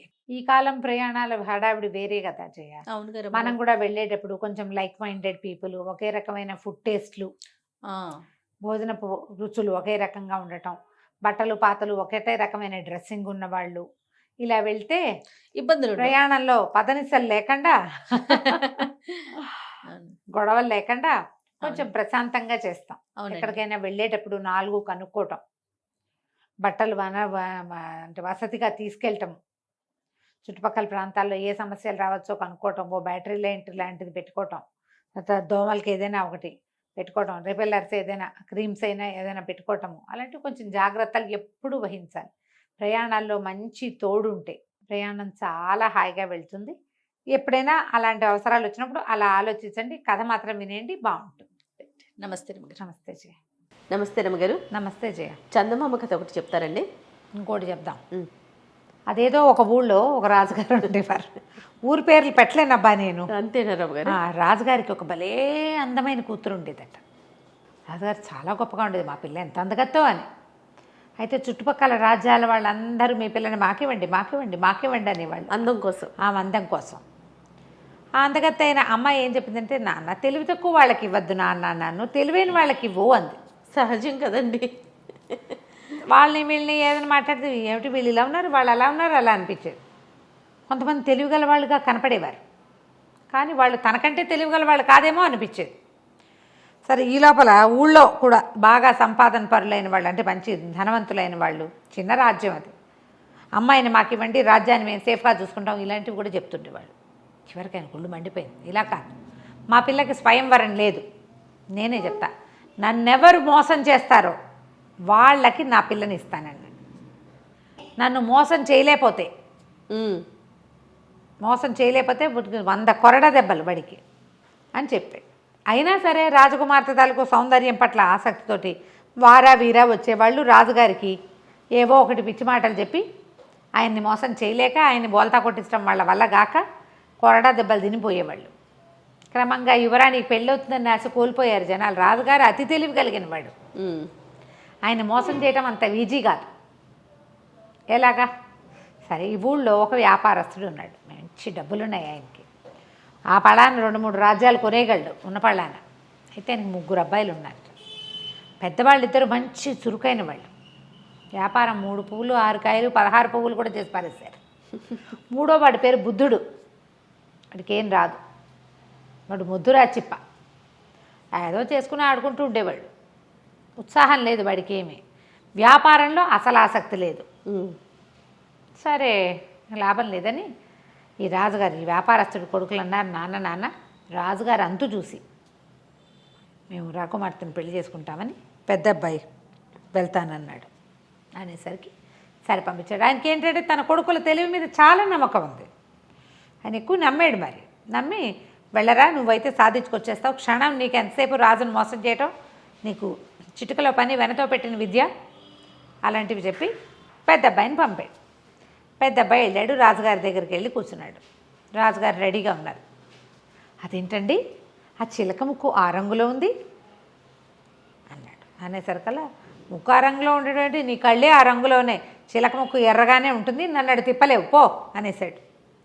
ఆ చిలక ముక్కు ఆ రంగులో ఉందనగానే ఏది అంటాం మనం సహజంగా. పారలేదు, చిలకలు భలే ఉన్నాయి అన్నాడు. దానికి పారలేదు. ఆ బాతులు ఒక్క కాలు మీద నడుస్తున్నాడు. బాతులు ఒంటి కాలు మీద నడవటం ఏంటి? మన ఊళ్ళో ఉన్న బాతులన్నీ ఒకేలా నడుస్తాయి. ఇక చిలక లేదు, బాతు లేదు, ఎలుక లేదు, ఏం చేసినా ఆయన వినట్లేదు, పంపించేశాడు. రెండో వాడు కూడా నేను వీడికి 100 కొరడా దెబ్బలు విధించి 6 నెలలైనా కోలుకోలేని రకంగా చితకొట్టి పంపించారు. రెండో వాడు కూడా ట్రై చేస్తానన్నాడు. రెండో వాడు ట్రై చేస్తాట రాజుగారి దగ్గరికి వెళ్ళి కూర్చున్నాడు. మన దూరంగా ఉన్న కొండ మీద ఉన్న మొక్కలు నీలంగా కనపడుతున్నాయి. మామూలుగా ఆకుపచ్చగా కనిపిస్తాయి కదా, చూడండి నీలము ఆకుపచ్చ ఎలా కనిపిస్తుందో అన్నాడు. నేను చచ్చినా చూడను, నేను రోజు చూస్తా ఆ కొండకేసి. ఇవాళ కొత్తగా నీలంగా ఎలా అయిపోతుంది, ఏప్రిల్ ఫుల్ చేయడానికి నా దగ్గర ఈ ఆటలైన సాగమనేసాడు రాజు. అలా చిన్న మాటకి లొంగడు, పెద్ద మాటకి లొంగడు. వీళ్ళు కూడా రాజు ఒట్టి పిచ్చివాడు అనుకుంటున్నారు, కానీ ఇలాంటి వాళ్ళని బోల్డ్ మందిని చూశాడు. వ్యాపారంలో తిమ్మిని బమ్మిని చేయటం వేరు, ఒక వ్యక్తిని బోల్తా కొట్టించడం వేరు. అంతేగా, అది స్ట్రాటజికల్గా వెళ్తుంది వ్యాపారం. మనుషుల్ని మోసం చేయటం జిత్తులు మారితనంతో వెళ్ళాలి, అది కుదరలా. సరే వాడు కూడా దెబ్బలు తిని వచ్చేసాడు. మూడో వాడిని నేను కూడా పోయేస్తా నాన్న అనగానే వాళ్ళ నాన్న అన్నాడు, ఒరే మహామహులు వీళ్ళిద్దరూ బుద్ధుడు పండితులు, వాళ్ళే హ్యాండిల్ చేయలేకపోయారు, బుద్ధుడివి నీ వల్ల ఏమవుతుందిరా, నువ్వు ఒట్టి తింగరవే తవ్వి తింగరాడివి నువ్వు, నీ వల్ల అసలు కాదు, నీకేమీ రాదు, నువ్వు వ్యాపారమే పట్టుబడలేదు, నీకెందుకురా వృధాగా దెబ్బలు తింటావంటే, సరే ఆ దెబ్బలు ఏమిటో వాళ్ళిద్దరూ తిన్నారు, నేను తినపోతే ఎట్టా, నేను కూడా తింటా అన్నాడు. అనేసి సరే బయలుదేరి వాళ్ళ ఇంట్లో వంకీకి చొక్కాలు అవి తగిలించున్నాయి. ఎప్పటిదో ఒక పాత టోపీ, కుళ్ళాయి అంటారు దాన్ని, పాత పకాలపు భాష అంటే ఇట్లా నెత్తి మీద పెట్టుకుంటే ఇట్లా పక్కకి వేళ్లాడే తోకలాంటిది ఉంటుంది ఉందన్నమాట, దానికి కుళ్ళాయి దాని పేరు. పాతది డిప్పలా ఉండి ఇట్లా కోసుగా ఉంటుంది, కోన్లా ఉంటుంది, దాని మించి ఒక్క కుచ్చు వేళ్లాడుతూ ఉంటుంది.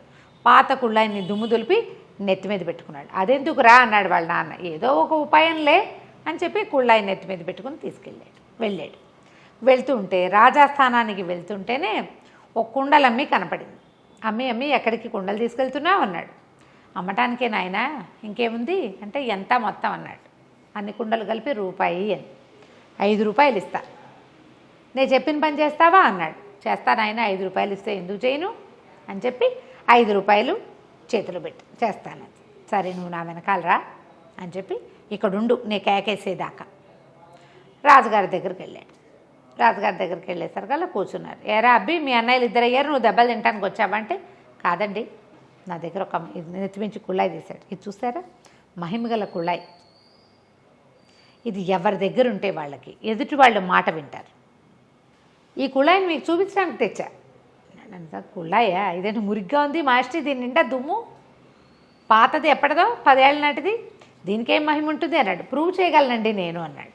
ఏది ప్రూవ్ చేయి చూద్దామన్నాడు. సరే అదిగో దూరంగా చూడండి, ఆ కుండలమ్మే మనిషి కనిపిస్తోంది, నేను ఇక్కడి నుంచి ఓ కేకేసి కుండలన్నీ పగలగొట్టించేస్తా అనేసరికి రాజు అన్నాడు, ఏంటి నిజమా అన్నాడు. ఇదిగో చూడండి కుళ్ళాయి నెత్తి మీద పెట్టుకుంటున్నా, నేను నెత్తి మీద పెట్టుకున్నాక కుండల మనిషి నా మాట వింటుంది అన్నాడు. నెత్తి మీద పెట్టుకుని చప్పట్లు కొట్టి, ఓ కుండల మనిషి ఇటు కనపడు అన్నాడు. ఆ కుండలమ్మ ఆవిడ ఇటు తిరిగింది, మొత్తం కుండలని పగలగొట్టాయి అన్నాడు. అనగానే ఒక్కోకుండా టపి 7 కుండలు పగలగొట్టేసి చక్కగా డబ్బులు తీసుకుంది కదా. రాజుగారు నిర్ఘాంతపోయాడు. ఓరిని ఇంత సింపుల్గా మాట వినిపించచ్చా, మన దగ్గర మాట వినని ఘటాలు చాలా ఉన్నాయి, ఆ టోపీ తీసుకుంటే సరిపోతుంది, ఆ టోపీ నాకు ఇచ్చే అన్నాడు. అబ్బాయి నేను ఊరికే ఎందుకు ఇస్తానండి, డబ్బులకి ఇస్తానన్నాడు. ఆయన 10 అన్నాడు, 20 అన్నాడు, 30 అన్నాడు, 40 అన్నాడు, చివరికి 100 వరహాలకి ఆ కుళ్ళాయి అమ్మేశాడు. మురికి పట్టిన కుళ్ళాయి అమ్మేశాడు. అమ్మేసి ఆ డబ్బులు బొడ్లో దొప్పుకొని బయటికి వెళ్ళి నుంచున్నాడు. రాజుగారు ఆ కుళ్ళాయి తను పెట్టుకుని దారిపోయేవాడెవడనో చప్పట్లు కొట్టి పిలిచి, అరే ఉన్న పళ్ళని దాని నుంచి దూకేంటే ఎందుకండి అన్నాడు. వాడు అనగానే ఈయనకి డౌట్ వచ్చి వీడు నా మాట వింటలేదు. అక్కడి నుంచి ప్రతి వాళ్ళని పిలిచి ఏదో చెప్తాడు, వాళ్ళు ఏదో అడుగుతారు కానీ ఎవరు ఏమీ చేయటం లేదు. ఇప్పుడు సైనికులు వాళ్ళు అనుకో, రాజు చెప్పిన పని చేస్తారు, దూకంటే దూకుతారు, పొడవంటే పొడుస్తారు. రోడ్డును పోయే వాళ్ళు ఎందుకు వింటారు? అంతే కదా. అక్కడి నుంచి ఆ కుళ్ళాయి తనకు పని చేయట్లేదని గమనించి ఓ సైనికుడిని ఎత్తి మీద పెట్టి, వరే నువ్వు ఏదైనా చెప్పు అంటే వాడు ఏదో చెప్పాడు, ఏ పని ఎవరూ చేయటల్లా. ఆయనకు అర్థమైంది, వచ్చి దిక్మాల కుళ్ళాయి, ఏం మాట వినేది కాదు. ఈయన పరిగెత్తుకుంటూ బయటకు వెళ్ళి ఓ సైనికుడిని కేకేశాడు, ఒరే ఇందాక ఒక కుండల మనిషి కుండలు పగలు కొట్టింది కదా, ఆ మనిషిని కేకేసుకురారా అని. ఆ మనిషిని పిలుచుకొచ్చారు. ఏమమ్మా ఆ కుర్రాడు చెప్పగానే కుండలు పగలు కొట్టావు కదా అంటే, అవును బాబు 5 రూపాయలు ఇచ్చాడండి. అనగానే ఆశ్చర్యపోయాడు. ఇక్కడేమో రూపాయికి 5 ఇచ్చాడు, నా దగ్గర నుంచి 100 పట్టుకెళ్ళాడు. అప్పుడు ఆ కుర్రాడు పక్కన దాక్కున్నాడుగా, వచ్చాడు, మీరు మోసపోయారు కదా, మీ అమ్మాయిని ఇచ్చి నా పెళ్లి చేయండి అన్నాడు. ఈ బోడి మొహంలో ఉన్నాడు, వీడికి ఎందుకు ఇవ్వాలనిపించింది ఆయనకి. అయితే ఏమన్నాడు, అలా కాదు, ఇంకొక పరీక్ష పెడతా, నువ్వు ఎలాగైనా సరే మా మంత్రి ఉన్నాడే ఆయనకి తెలియకుండా బలవంతంగా నా దగ్గరికి తీసుకురావాలి. తీసుకొస్తే నువ్వు మోసగించినట్టు, ఆయన మోసగించి నా దగ్గరికి తీసుకురావాలి ఆయనకి తెలియకుండా అని చెప్పాడు. సరే ఒప్పుకున్నాడు కుర్రాడు. అలాగేనండి అన్నాడు. ఈయన వెంటనే మంత్రికి కబురు చేశాడు, ఫలానా వ్యాపారస్తుడి 3వ కొడుకు బుద్ధుడు అనేవాడు నీ దగ్గరకు వస్తాడు, నువ్వు వాడి మాట వినద్దు, వాడు నీ దగ్గరికి రానివ్వకుండా నేను 100 మంది సైనికుల్ని కాపలా పెడతాను అనేసరికి సరే అన్నాడు. మంత్రి గారింటి చుట్టూతా కాపలా పెట్టారు, వాడిని లోపలికి రానివ్వరు. వీడేం చేశాడు, ఒక గోను సంచి తీసుకుని ఆ గోను సంచిలో కూర్చుని ఆ సంచితో సహా మంత్రి గారింటి ముందు దొరలటం మొదలుపెట్టాడు. మంత్రి గారింటి ముందు దొరలేసరికల్లా ఎవడరా నువ్వు, ఏంట్రా ఇది సంచితో సహా దొరుకుతున్నావు అని మంత్రి గారు బయటకు వచ్చి అడిగితే మూట తీసి చూశారు, వీడని తెలిసి. ఏమిట్రా ఇందులో కూర్చొని దొరుకుతున్నావు అంటే, ఇది జ్ఞాన సంచి అండి, ఇందులో కూర్చున్న వాళ్ళకి వీళ్ళు చెప్పిన మాట అవతల వాళ్ళు వింటారు. దొర్లించుకో, ఇందులో ఉండటమే, మనం కాసేపు దొరలేమంటే చాలు అనగానే మంత్రి గారు నిజమా అన్నాడు. అవునండి, అవును, మనం ఏదనుకుంటే అది చేస్తాం, నేను రాజుగారిని మోసం చేశాను ఈ సంచిలో కూర్చునే అనగానే ఆయన మంత్రి గారికి ఉత్సాహం వచ్చింది. ఆయనకి చిన్న మంత్రి హోదాలో ఉన్నాడు, పెద్ద మంత్రి అయిపోవాలని ఉంది పాపం ఆయనకి. అందుకని ఏం చేస్తాడు, ఒరే ఉండరా నువ్వు బయటిరా, నేను కూర్చుంటానని ఆ సంచిలో కూర్చోగానే వీడు మూతి కట్టేసి ఆ సంచి ఈడ్చుకుంటూ తీసుకుపోయాడు. ఆయన లబోదిబో ఆ సంచిలో. ప్రతివాడికి అత్యాస ఉంటుంది కదా, వీడి రాజుగారి దగ్గర తీసుకుపోయి సంచి బుడదీశాడు. అందులోంచి మరి మిడిల్ సైజు మంత్రి గారు లేచి నుంచున్నాడు. ఇదేమిటి ఈ సంచిలోకి ఎలా వచ్చిందంటే, అందరూ నా మాట వింటారని చెప్పాడంటే జ్ఞాన సంచి అన్నాడు, అందుకని ఎక్కానండి అన్నాడు. ఎలాగైనా మంత్రిని తీసుకురావాలి, సైనికుల్ని తీసుకెళ్ళి కాదు. ఇప్పుడు దొరికేశాడుగా. రాజుగారు ఏమన్నాడు, దీంతో అయిపోలేదు, ఇంకా ఇంకో పరీక్ష పెడతాను నీకు అన్నాడు. 3వ ట్విస్ట్. సరే అక్కడి నుంచి ఏం చేశారు, యువరాణి మందిరానికి రా నువ్వు కూడా అని చక్కగా తయారు చేయించారు వీడిని పెళ్లి కొడుకులాగా. అక్కడ 70 మంది అమ్మాయిలు ఉన్నారు, అమ్మాయి తాలూకు సేవకురాళ్ళు 70 మంది. ఆ రాజకుమార్తె ముందే చెప్పారు, రాజకుమార్తె ఎవరో నీకు చూపించాం, 70 మంది ఉంటారు. వాళ్ళల్లో రాజకుమార్తెని నువ్వు గుర్తుపడితేనే నీకు ఆమెతో పెళ్ళి, లేకపోతే నీ 100 కొరడా దెబ్బలు తప్పవు. సరేనన్నాడు. రాజకుమార్తెను గుర్తుపట్టాలంతే కదా. వీడేం చేశాడు, వాళ్ళ ఇంట్లో ఓ చించెలిక ఒకటి తిరుగుతుంటే ఎలుకను ఒకదాన్ని తోకపుచ్చుకున్నాడు. చిన్న సంచులు వేసి దాన్ని పట్టుకెళ్తే సరే రాజాస్థానానికి వెళ్ళాడు. అంతఃపురంలోకి వెళ్తే 70 మంది ఆడవాళ్ళు కనపడారు. అందరివి ఒకటే రకం బట్టలు. రాజకుమార్తె ఆవిడ సేవకురాళ్ళు అందరూ కలిసి వాకిట్లో నుంచునే వాళ్ళతో సహా అందరూ కలిసి ఒకటే రకం బట్టలు వేసుకున్నారు. ఈ గుంపులో రాజకుమార్తెను ఎక్కడ కనిపెట్టాలి? రాజు అన్నాడు, ఇదే నీ ఫైనల్ పరీక్ష, ఇప్పుడు కనుక నువ్వు కనిపెట్టావనుకో పెళ్లి చేస్తా, లేకపోతే భరతం పడతాను నీదే. సరే బాగుంది. ఇంతనే అబ్బాయి ఏం చేశాడంటే కాస్త అటు ఇటు చూసి సైనికులందరినీ పక్క పంపించండి, వీళ్ళందరినీ నేను చూస్తానన్నాడు. సైనికులంతా వెళ్ళి బయట నుంచున్నారు. ఓన్లీ ఆడంగులే నుంచున్నారు, ఇక్కడ ఆడవాళ్ళు మాత్రమే.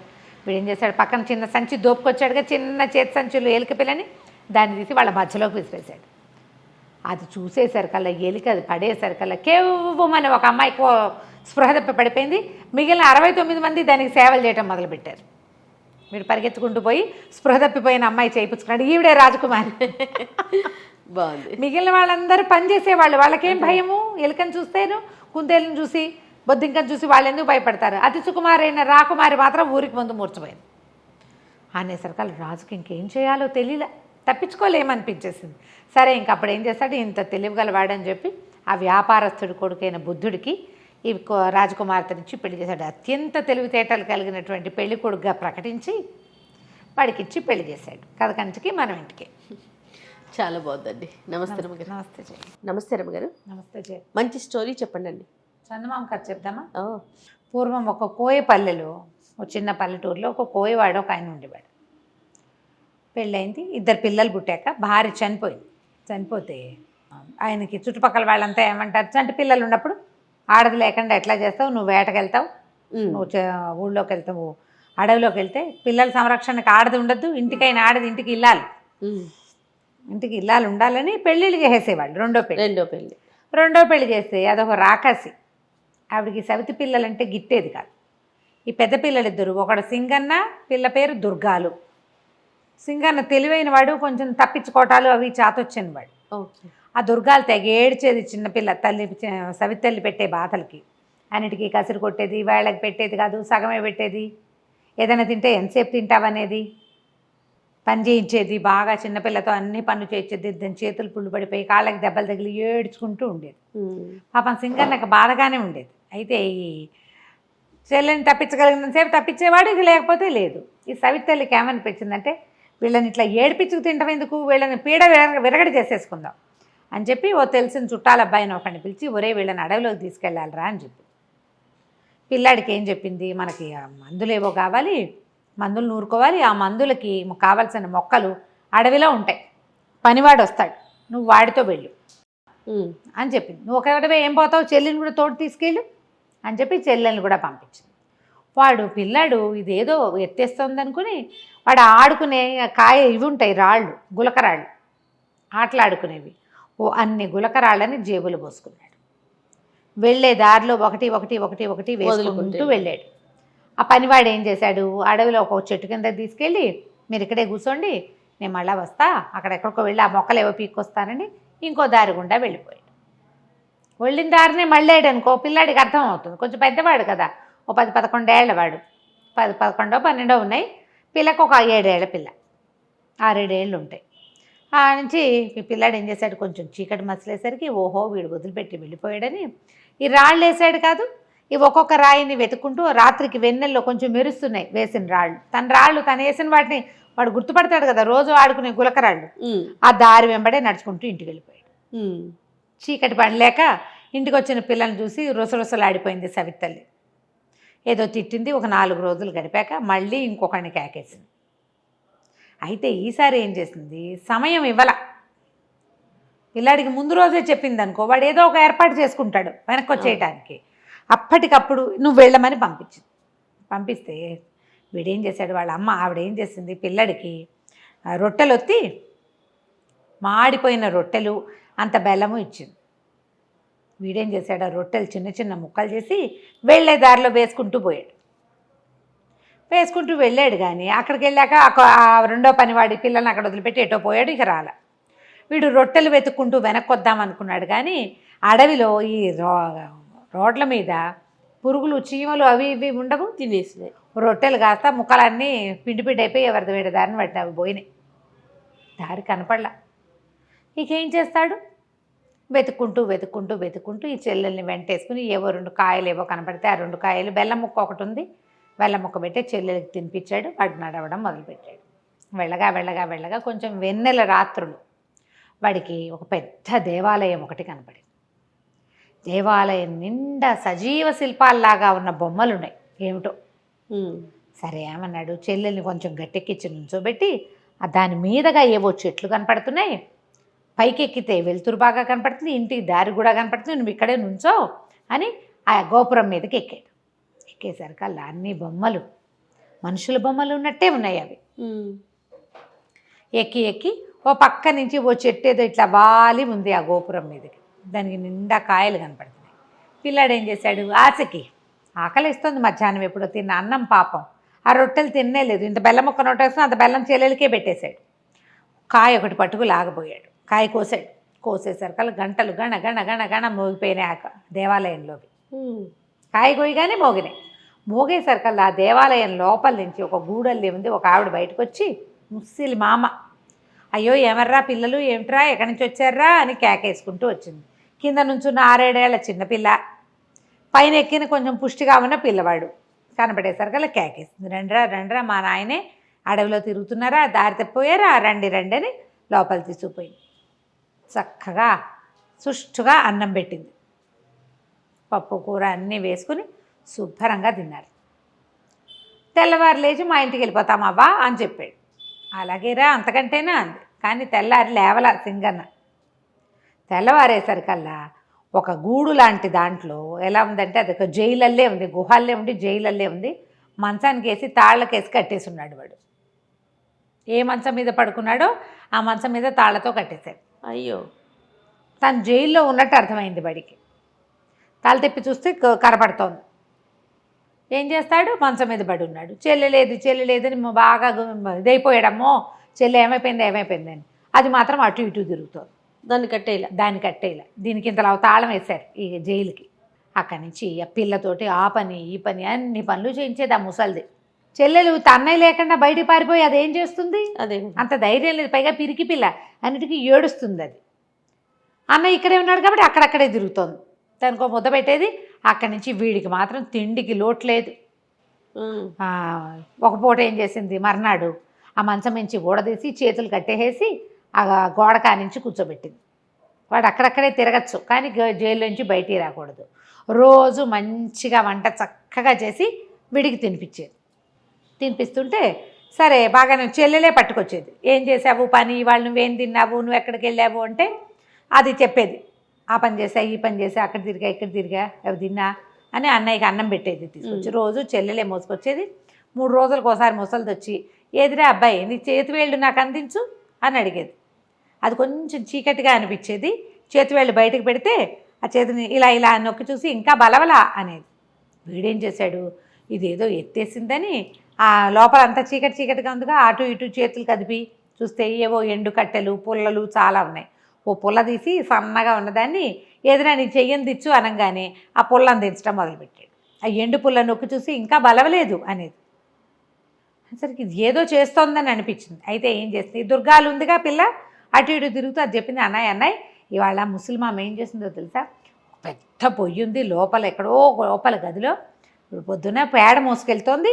ఎందుకో పేడ మోసుకెళ్తోందని నేను కూడా వెళ్ళాను. ఆ పేడ తట్ట ఇంత తట్ట ఈ పిల్ల మొయ్యలేదని అదే మోసుకెళ్తోంది ముసలమ్మ. పెద్ద పొయ్యి ఉంది. పొయ్యి అంతా అలికింది నున్నగా. కింద మంట పెట్టాలి దానికి. పైన ఇంత పెద్ద మూకుడుంది. ఎంత పెద్ద పొయ్యో ఎంత పెద్ద మూకుడో అని చెప్తే అమ్మో ఇదేదో వేస్తోంది వేషం అనుకున్నాడు.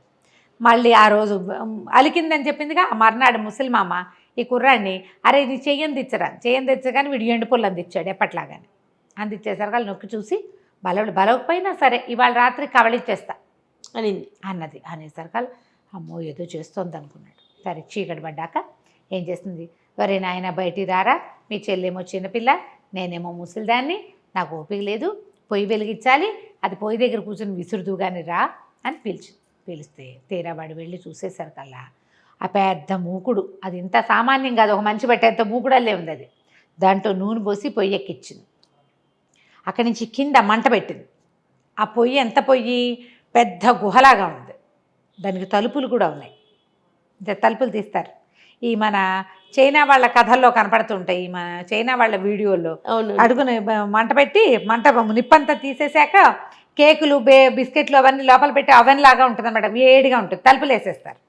అట్లా తలుపులు ఉన్నాయి దానికి. దీన్ని విసురుదు అనేసరికల్లా వీడన్నాడు, ఆ విసరటం మాకేం తెలుసు, మేము కోయవాళ్ళం కదా, అసలు పొయ్యే తెలియదు మాకు, ఇదేమిటో విచిత్రంగా ఉంది, పొయ్యి విసురు అని నువ్వే అంటున్నావు, విసరటం ఎలాగో కూర్చుని చూపించు నాకు తెలియదు అన్నాడు. చేత్తో విసరాలి రా. సరే ఎక్కడ విసరాలి, చెయ్యాలి కదా, అదేదో నువ్వు చేసి చూపించు నేను చూస్తానన్నాడు. అనగానే ముసలిది ఏం చేస్తుంది, ఓరిని 12 ఏళ్ల కుంకవి నీకు అది కూడా రాదుట్రా అని చక్కగా ఆ పెద్ద పొయ్యి ఎదురుగుండా చిన్న పీట ఉంటే పీట మీద పొందిగ్గా ఇట్లా గొంతు కూర్చుని విసిని కనిపెట్టి ఇట్ట విసురుతూ ఇట్టాగే రాను. ఈ పిల్లాడు ఏం చేశాడు, పక్కన నుంచి చూస్తున్నాడు కదా, ఈ ముసలమ్మ నా పీట మీద నుంచి ఒక్క తోపు తోసాడు ఆ పొయ్యిలో పడేటట్టుగా. అది ఎంతుంది, గంగాళం అంతా నోరు తెరుచుకుని ఉంది ఆ పొయ్యి.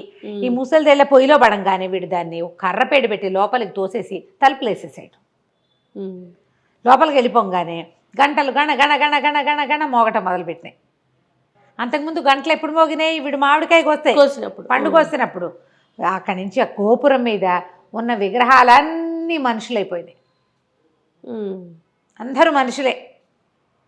అందరూ బిలబిల్లాడుతూ పరిగెత్తుకొచ్చారు. ఏదో అయ్యింది ముసల్దానికి, అందుకే మేము ఇలా మామూలుగా అయిపోయామని వెతుకుతూ లోపలికి వచ్చేది. వీడేం చేశాడు, ఈ లోపల ముసల్దాన్ని తోసేశాక ఈ చెల్లెలు చేయిపుచ్చుకుని, ఇది ఎక్కడుంది, మామూలుగా వీళ్ళు రోజు తిరుగుతున్న చోట్లేదు, ఎక్కడో లోపల ఉంది. వీడు గుళ్ళోకి రావటమే వాడికి తెలుసు. ఆ గోపురం లోపలికి అదో గుహలా ఉంది. అది పరిగెత్తుకుంటూ బయటకు వచ్చాడు. వీడు బయటకు వచ్చేసరికి గోపురం మించి మనుషులంతా దిగేశారు కిందకి. భలే భలే భలే పని చేసావు, ఏం చేసావు ముసల్దాన్ని అని అడిగారు. నేను ఏం చేసావంటే, నేను పొయ్యిలో దోసేసానంటే, పద పొయ్యి ఎట్లా ఉందో చూద్దామన్నారు. అక్కడ ఏమైందో, పొయ్యిలో ఏమైందో చూడాలిగా. ఈ గుంపంతా వచ్చారు మనుషులు, పిల్లలు కాదు మనుషులే వాళ్ళంతా. వాళ్ళు ఈ పిల్లాడు పిల్ల మళ్ళీ లోపలికి వెళ్తే ఆ పొయ్యి కాస్త ఒక విచిత్రమైన పెట్టెలాగా మారిపోయి ఉంది. పెట్టెల్లే కనపడుతోంది. దాని మీద రాసుంది, మాయదారి ముసల్దాన్ని మట్టు పెట్టిన మహానుభావులారా, నా మీదకి ఎక్కండి, ఈ గద్దె మీద ఎక్కి కూర్చోండి, మీకు ఎక్కడికి కావాలంటే అక్కడికి తీసుకెళ్తా, ఏం కావాలంటే అది ఇస్తా. అనగానే చుట్టూతో చేరిన వాళ్ళని చప్పట్లు కొట్టారు. మీరే మహానుభావులు, మా ఎవరి వల్ల కాలేదు, ఎక్కండి ఎక్కి కూర్చోండి అని ఈ పిల్లాడిని ఎత్తి దాని మీద కూర్చోబెట్టి ఆ దుర్గాల్ని కూడా ఎత్తి దాని మీద కూర్చోబెట్టారు. మా ఇంటికి వెళ్ళాలి అనగానే ఆ పెట్టె బొక్క వదుటనే లేచేసి ఇంటికి తీసుకెళ్ళి రైమని వాళ్ళ ఇంటికి తీసుకెళ్ళిపోయింది. ఒక పల్లకీలాగా అయిపోయింది అనమాట. అది మోసుకుంటూ వాళ్ళ ఇంటికి తీసుకుపోయింది. ఎప్పుడైతే ఈ పిల్లలు ఆకాశంలో నుంచి దిగేసరికి ఏవో మాయలు మంత్రాలు జరిగిపోతున్నాయి. అప్పటికి వీళ్ళు వెళ్ళిపోయి 10-15 రోజులు అయిపోయింది కదా. చుట్టుపక్కల వాళ్ళంతా తిట్టిపోస్తున్నారు, పిల్లల్ని పొట్టన పెట్టుకున్నామని. మొగుడు కూడా తిడుతున్నాడు. పిల్లలు చూడగానే సవితల్లి లేచకపోయింది, పరిగెత్తుకుంటూ పారిపోయింది అక్కడి నుంచి. తండ్రి పిల్లలిద్దరిని కావలించుకున్నాడు. చచ్చిపోయారు అనుకున్నాను రా నాయన, ఎలా తిరిగి వచ్చారంటే జరిగిందంతా చెప్పారు. ఆ పెట్టె ఏది అడిగితే అది ఇస్తుంది. వాళ్ళకి ఏముంటాయి, సింపుల్ కోరికలు, ఏదో మాంసం కూర అన్నం అవే కావాలి. పల్లెటూరి వాళ్ళు కదా, వాళ్ళకి కావాల్సింది కోరుకుని ఆ ఊరికి కావాల్సినవి చేసుకుంటూ పిల్లలిద్దరూ తండ్రితోటి హాయిగా ఉన్నారు. కథ కంచికి మనం ఇంటికి. చాలా బాగుందండి. నమస్తే రమ్మగారు. చిన్న కథ కదా. నమస్తే రమ్మగారు. నమస్తే జయ. ఏదైనా మంచి స్టోరీ చెప్పండి రమ్మగారు. కష్టాలు సుఖాలు. కష్టాలు ఎందుకు వస్తాయి, ప్రారంధ కర్మని బట్టి. అంతేగా, మన ముందు జన్మలో చేసుకున్న ప్రారంధం వల్ల మనకి ఇప్పుడు కష్టాలు వస్తాయి. సుఖాలు అవి కూడా అంతే, ప్రారంధం వల్లే. మనం అక్కడేదో మొదలుపెట్టి వచ్చాం, దాని కంటిన్యూషన్ ఈ జన్మలో అవుతుంది. నువ్వు ఎక్స్పెక్ట్ చేయవు, నీకు కావక్కర్లేదు, నువ్వు అక్కర్లేదు, నువ్వు అనుకోవు, నీకు ఐడియా లేదు, ఆసక్తి లేదు, అయినా కూడా వస్తాయి. నేను హాయిగా పనిచేసి పెట్టేవాళ్ళు, హాయిగా డబ్బులు ఇచ్చేవాళ్ళు, హాయిగా కొనుక్కోమనేవాళ్ళు, హాయిగా తినమనేవాళ్ళు, వీళ్ళకి ఇలా ఎలా వచ్చాయని మనం ఆశ్చర్యపోతుంటాం. వాళ్ళకి అన్నీ వచ్చేస్తుంటాయి. ప్రారంధ కర్మానుసారం కష్టాలు ఎలా వస్తాయో సుఖాలు కూడా అలాగే వస్తాయి. ఒప్పుకో బుద్ధి కావట్లేదు కదా నీకు, అస్సలు కావట్లేదు రమ్మగారు. సుఖాలు ఎలా వస్తాయంటే వాళ్ళ లెవెల్కి వాళ్ళు, వాళ్ళ స్థాయికి తగినట్టు అది వాళ్ళకి సుఖంగానే అనిపిస్తుంది. ఆ రోజుకి సుఖం. ఇప్పుడు ఆ రోడ్డు మీదే తిరుగుతూ రోడ్ల మీదే పడుకుని రోజు పావలా 10 పైసలతో కడుపు నింపుకునే వాడికి ఆ రోజు నువ్వు 100 రూపాయలు దొరికి ఒక అన్నం కడుపు నిండా తిన్నాడు అనుకో, 3 పూట్ల సుఖం వాడికి. నీకేమనిపిస్తుంది, మనకు పై లెవెల్ వాళ్ళకి 3 పూట్ల తింటమే గొప్ప, ఇంకా అదేదో కావాలి కదా అని మనకు అనిపిస్తుంది. అదే మన లెవెల్ వేరు. ఎవడి లెవెల్ సుఖం వాడి ప్రారంధం వల్లే వాడికి లభిస్తుంది. చందమామలో ఒక మంచి కథ ఉంది, సుఖ ప్రారంధం. ఆ కథ పేరే అది. బాగుందండి. పూర్వం ఢిల్లీ పాదుషా దగ్గర విజయుడు అని ఒక మహామంత్రి ఉండేవాడు. ఆయన స్థాయి, ఆయన ధోరణి, ఆయన వ్యక్తిత్వాన్ని బట్టి ఆయన్ని విజయ మహారాజు అని పిలిచేవాళ్ళట. ఆయన్ని కూడా మహారాజానే పిలిచేవాడు. విజయ మహారాజు అంత గొప్ప వ్యక్తి. అయితే ఏమిటంటే ఆయనకి ఈ దేహాభిమానం అవి ఏమీ లేవు పాపం. ఆయనకి వైరాగ్య చింతన ఉంది. ఆయన కాలు కదిపితే పల్లకీలోనే ఉంటాడు, చెయ్యి కదిపితే మనుషులు అటెండెన్స్ ఉంది, కానీ ఆయనకి జీవితాసక్తి లేదు. ఉంటారుగా అలాంటి వాళ్ళు, సన్యాసులు. అవును, అన్నీ ఉంటాయి వాళ్ళకి, ఏమో ఆసక్తి ఉండదు దాని మీద. ఆయన రకరకాల తత్వాలు రాసేవారట, జీవిత సత్యాల మీద ఎన్నో తత్వాలు రాసేవాళ్ళు. ఆయన తత్వాలు ఎంత బాగుండేవంటే అసలు అందరూ ఊళ్ళో పాడుకునేవాళ్ళు వాటిని పాటల్లాగా. బైరాగులు బాగా పాడేవాళ్ళట. అవన్నీ ఏంటంటే పారమార్థికమైన తత్వం. తనకి లభించేటువంటి ఈ మహాసుఖవంతమైన జీవితం మీద ఆయనకి ఏమీ ఆసక్తి లేకపోవటం వల్ల పుట్టినవి.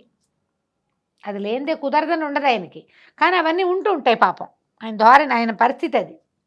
అయితే ఈయన పాడిన పాటలు, ఈయన రాసిన పాటలు ఆ ఊళ్ళో పాడుకుంటూ ప్రపంచం అంతా, అంటే భారతదేశం అంతా వెళ్ళినాయి అన్నమాట. అయితే ఇప్పుడు ఇది ఢిల్లీలో కాశీనగరంలో విజ్ఞాన చంద్రుడు అని ఒక గొప్ప యతీంద్రుడు ఒక ఆయన ఉండేవాడు, ఒక సన్యాసి. ఆయన ఈ పాట ఎంత బాగుంది, బైరాగులు తత్వాలు పాడుతుంటే ఆశ్చర్యపోయాడు. ఎంత బాగుంది ఈ తత్వం, ఎవరు రాశారు అంటే ఫలానా వాళ్ళు చెప్పారు. ఆ ఫలానా నుంచి ఇంకో ఫలానా, అక్కడి నుంచి ఇంకో ఫలానా, అట్లా చేతులు మారుతూ ఈయన ఊళ్ళు మారుతూ తెలుసుకున్నాడు. ఢిల్లీ నగరంలో ఉండేటువంటి విజయ మహారాజు అనే ఆయన, విజయుడు అనే ఆయన ఇవి రాశాడని.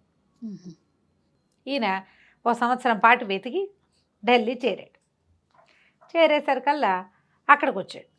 వస్తే ఈయన ఈ తత్వాలు రాసిన వాళ్ళని అడిగితే ఎవరికి తెలుస్తుంది? ఆ మహారాజు ఖచ్చితంగా మహారాజు అని తెలియలే ఈయనకి. సరే ఆయన కోసం వెతుకుతున్నాడు. ఈయన ఏమనుకున్నాడు, ఈ తత్వం రాసిన ఆయన కూడా సన్యాసి అని భావించాడు. ఓకే. విజయుడు అనే సన్యాసి కోసం వెతికాడు, సన్యాసి దొరకల. అయితే ఒకనాడు ఒక దీని సత్రంలో బస చేశాడు. వాకిట్లో ఒక బిచ్చగాడు ఒకడు తంబురం ఇటుతూ పాట పాడుకుంటూ వస్తున్నాడు. అది ఈయన విన్న తత్వమే, అది ఆ విజయ మహారాజు రాసింది. ఈయన ఆ బైరాగిని పట్టుకున్నాడు, బిచ్చగాడిని.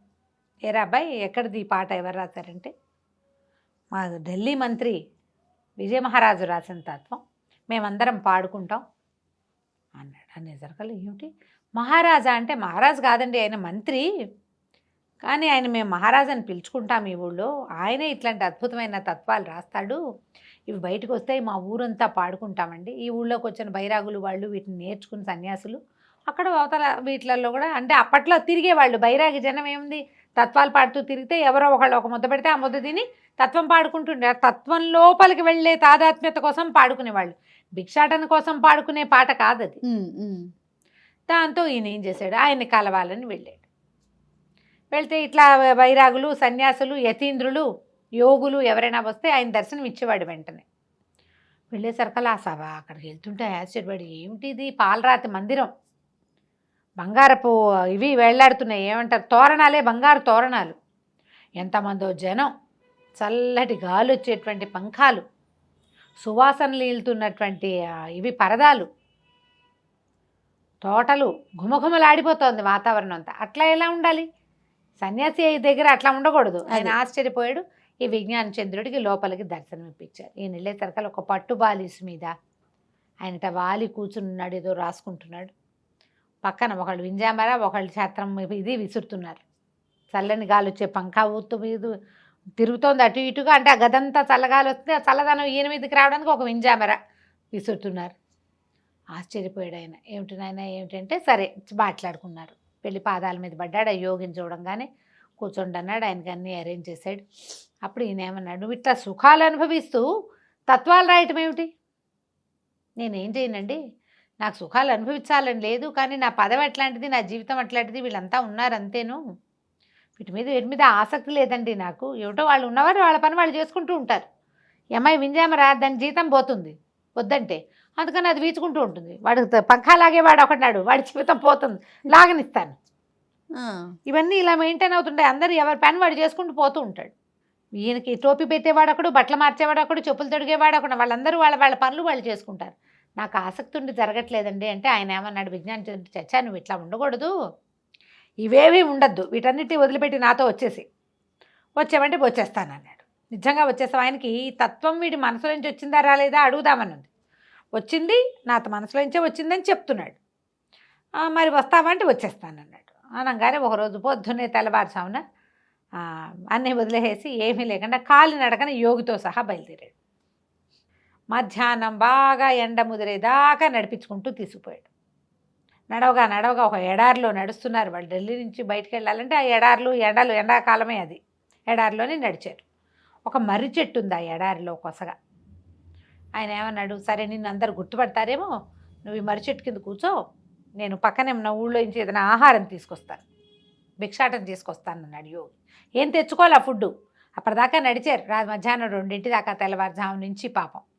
సరే ఈయన ఏం చేశాడు, ఆ మర్రి చెట్టు నీడని కూర్చునేసరికి కాస్త మాగన్గా కునుకు పట్టింది, కాళ్ళు జప్పు పడుకున్నాడు మట్టిలోనే. ఇంకా వస్త్రం లేదు, దుప్పటి లేదు, పరుపు లేదు, నథింగ్ డూయింగ్, ఏం లేవు కదా, ఏం తెచ్చుకోలేదు కూడా వాళ్ళు. యోగికి మాత్రం ఒక సంచి ఉంది, ఈయన దగ్గర అది కూడా లేదు. పడుకున్నాడు. పడుకుంటే ఏమైంది, నేపాల్ రాజుగారు ఆ వైపు నుంచి వస్తున్నారు. ఆయన విజయచంద్రుడిని కలవడానికి వస్తున్నాడు. పెద్ద పటాటోపంగా బోళంతా, మరి నేపాల్ నుంచి రావాలి ఢిల్లీ కంటే ఎంత పటాలను తెచ్చుకోవాలి. పటాలం మొత్తం నడుస్తుంది, సైనిక పటాలం అంతా నడుస్తుంది. బాగా ఎండెక్కిపోయింది. ఎక్కడైనా ఇది వేయండి అంటే సరే చూస్తే ఎడారిలో ఓ పెడగా కనపడిన మర్రి చెట్టు కనిపించింది. సరే మర్రి చెట్టు కింద గుడారం వేస్తామని ఆ మొత్తం పటాలం అంతా ఇటు నడిచి వచ్చింది. దగ్గరకు వచ్చి చూసేసరికల్లా ఎవరో పడుకున్నారు చెట్టు కింద, వాడు ఎవరినో లేపండి అన్నారు. దగ్గరికి వెళ్ళి చూస్తే విజయ మహారాజు పడుకున్నాడు. జనాలు ఆశ్చర్యపోయారు, ఇదేమిటి మహారాజు కింద పడుకున్నాడు. నేపాల్ రాజు గారు పాలకి దిగి వచ్చి చూశాడు. నేల మీద పడుకోవటం ఏమిట్రా, పక్కలు అరేంజ్ చేయండి ఈయనకి అనగానే వాళ్ళు చక్కగా ఒక పట్టుబాలీసులు అవి వేసేశారు. దానికి ఒక ముత్యాలు అవి వేళ్లాడుతున్నాయి, చల్లగా ఉంటాయి ముత్యాలు అవి ఉండేసరికి. ఈయన పడుకుని వాడిని పడుకున్నట్టు అలాగా లేవనెత్తి మంచం మీద పడుకోబెట్టారు. పైన ఒక ఇది వేసేసారు, పందిర్ లాంటిది వేసేసారు. అక్కడి నుంచి ఒక చల్లది గుడ్డ తడిపి ఒక పక్కన పెట్టేసి దాని పంఖ ఊపటం మొదలుపెట్టారు. గాలి వస్తుంది, ఆయన నిద్రపోతూనే ఉన్నాడు. ఈ యోగి భోజనానికి వెళ్ళాడు కదా, ఈ లోపల వీళ్ళు వెయిట్ చేస్తున్నారనమాట. మిగిలిన సైనిక పటాలం అంతా ఓ పక్కన వంట మొదలు పెట్టుకున్నారు. తమరాజు గారు కూడా ఓ కుర్చీ గిర్చీ వేశారు. ఆయన కాళ్ళు చాపు కూర్చున్నాడు విశ్వశాంతంగా. ఆయనకి ఇంకో కుటీరం, ఈయందో పటకుటీరం, ఆయనదో పటకుటీరం వేసి పారేశారు. అటు ఊరెళ్ళి ఏదో కాస్త 4 ముద్దల అన్నం మోసుకొచ్చిన ఆయన నడుచుకుంటూ దూరం నుంచి చూసేసరికల్లా మర్రి చెట్టు కింద పెద్ద పటాలం విడిచి కనపడింది. అవురవురా, విజయ మహారాజు నాతో ఒట్టి కాళ్ళతో వచ్చినట్టు నటించాడు. ఈ పటాలం అంతా మధ్యాహ్నానికి తెమ్మనుంటాడు. చూసావా, వదలలేదు, సుఖలాల సత్వం పోలా అతనికి అనుకున్నాడు అని హుటాహుటిన రై మని నడుచుకుంటూ వచ్చాడు.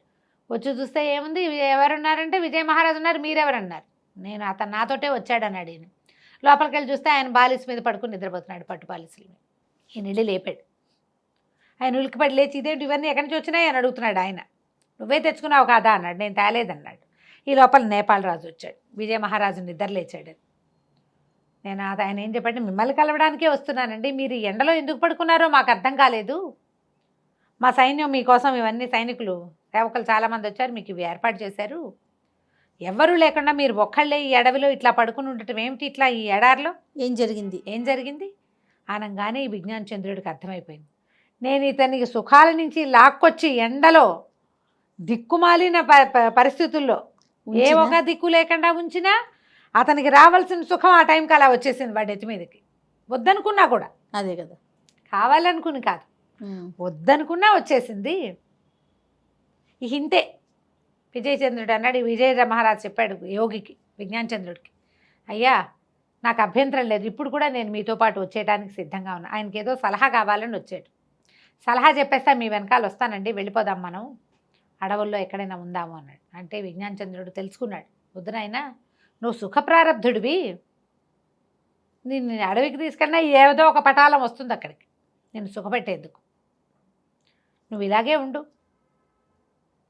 ఇది నిన్ను ఏనాడు వదిలిపోతుందో అప్పుడు చూద్దాం, నీకు అవసరమైతే అప్పుడు నాకు కబురు చెయ్యి, నేను నిన్ను వెంట పెట్టుకు తీసుకెళ్ళను అని చెప్పి ఆయన దారిని ఆయన వెళ్ళిపోయాడు. ఈ నేపాల్ రాజు పటాలలో 2-3 ఏనుగులు ఉన్నాయి. ఒక ఏనుగులో విజయ మహారాజుని ఎక్కించి మళ్ళీ ఢిల్లీ మహానగరానికి తీసుకెళ్ళిపోయారు. చూడండి, ఇలా వస్తాయా అని అడుగుతావు నువ్వు, ఖచ్చితంగా వస్తాయి.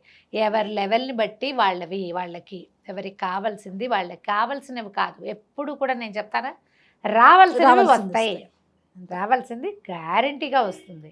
కథ చూడండి ఎంత బాగుందో, చాలా బాగుంది రమ్మ గారు. సుఖ ప్రారబ్ధం అద్భుతంగా ఉంది.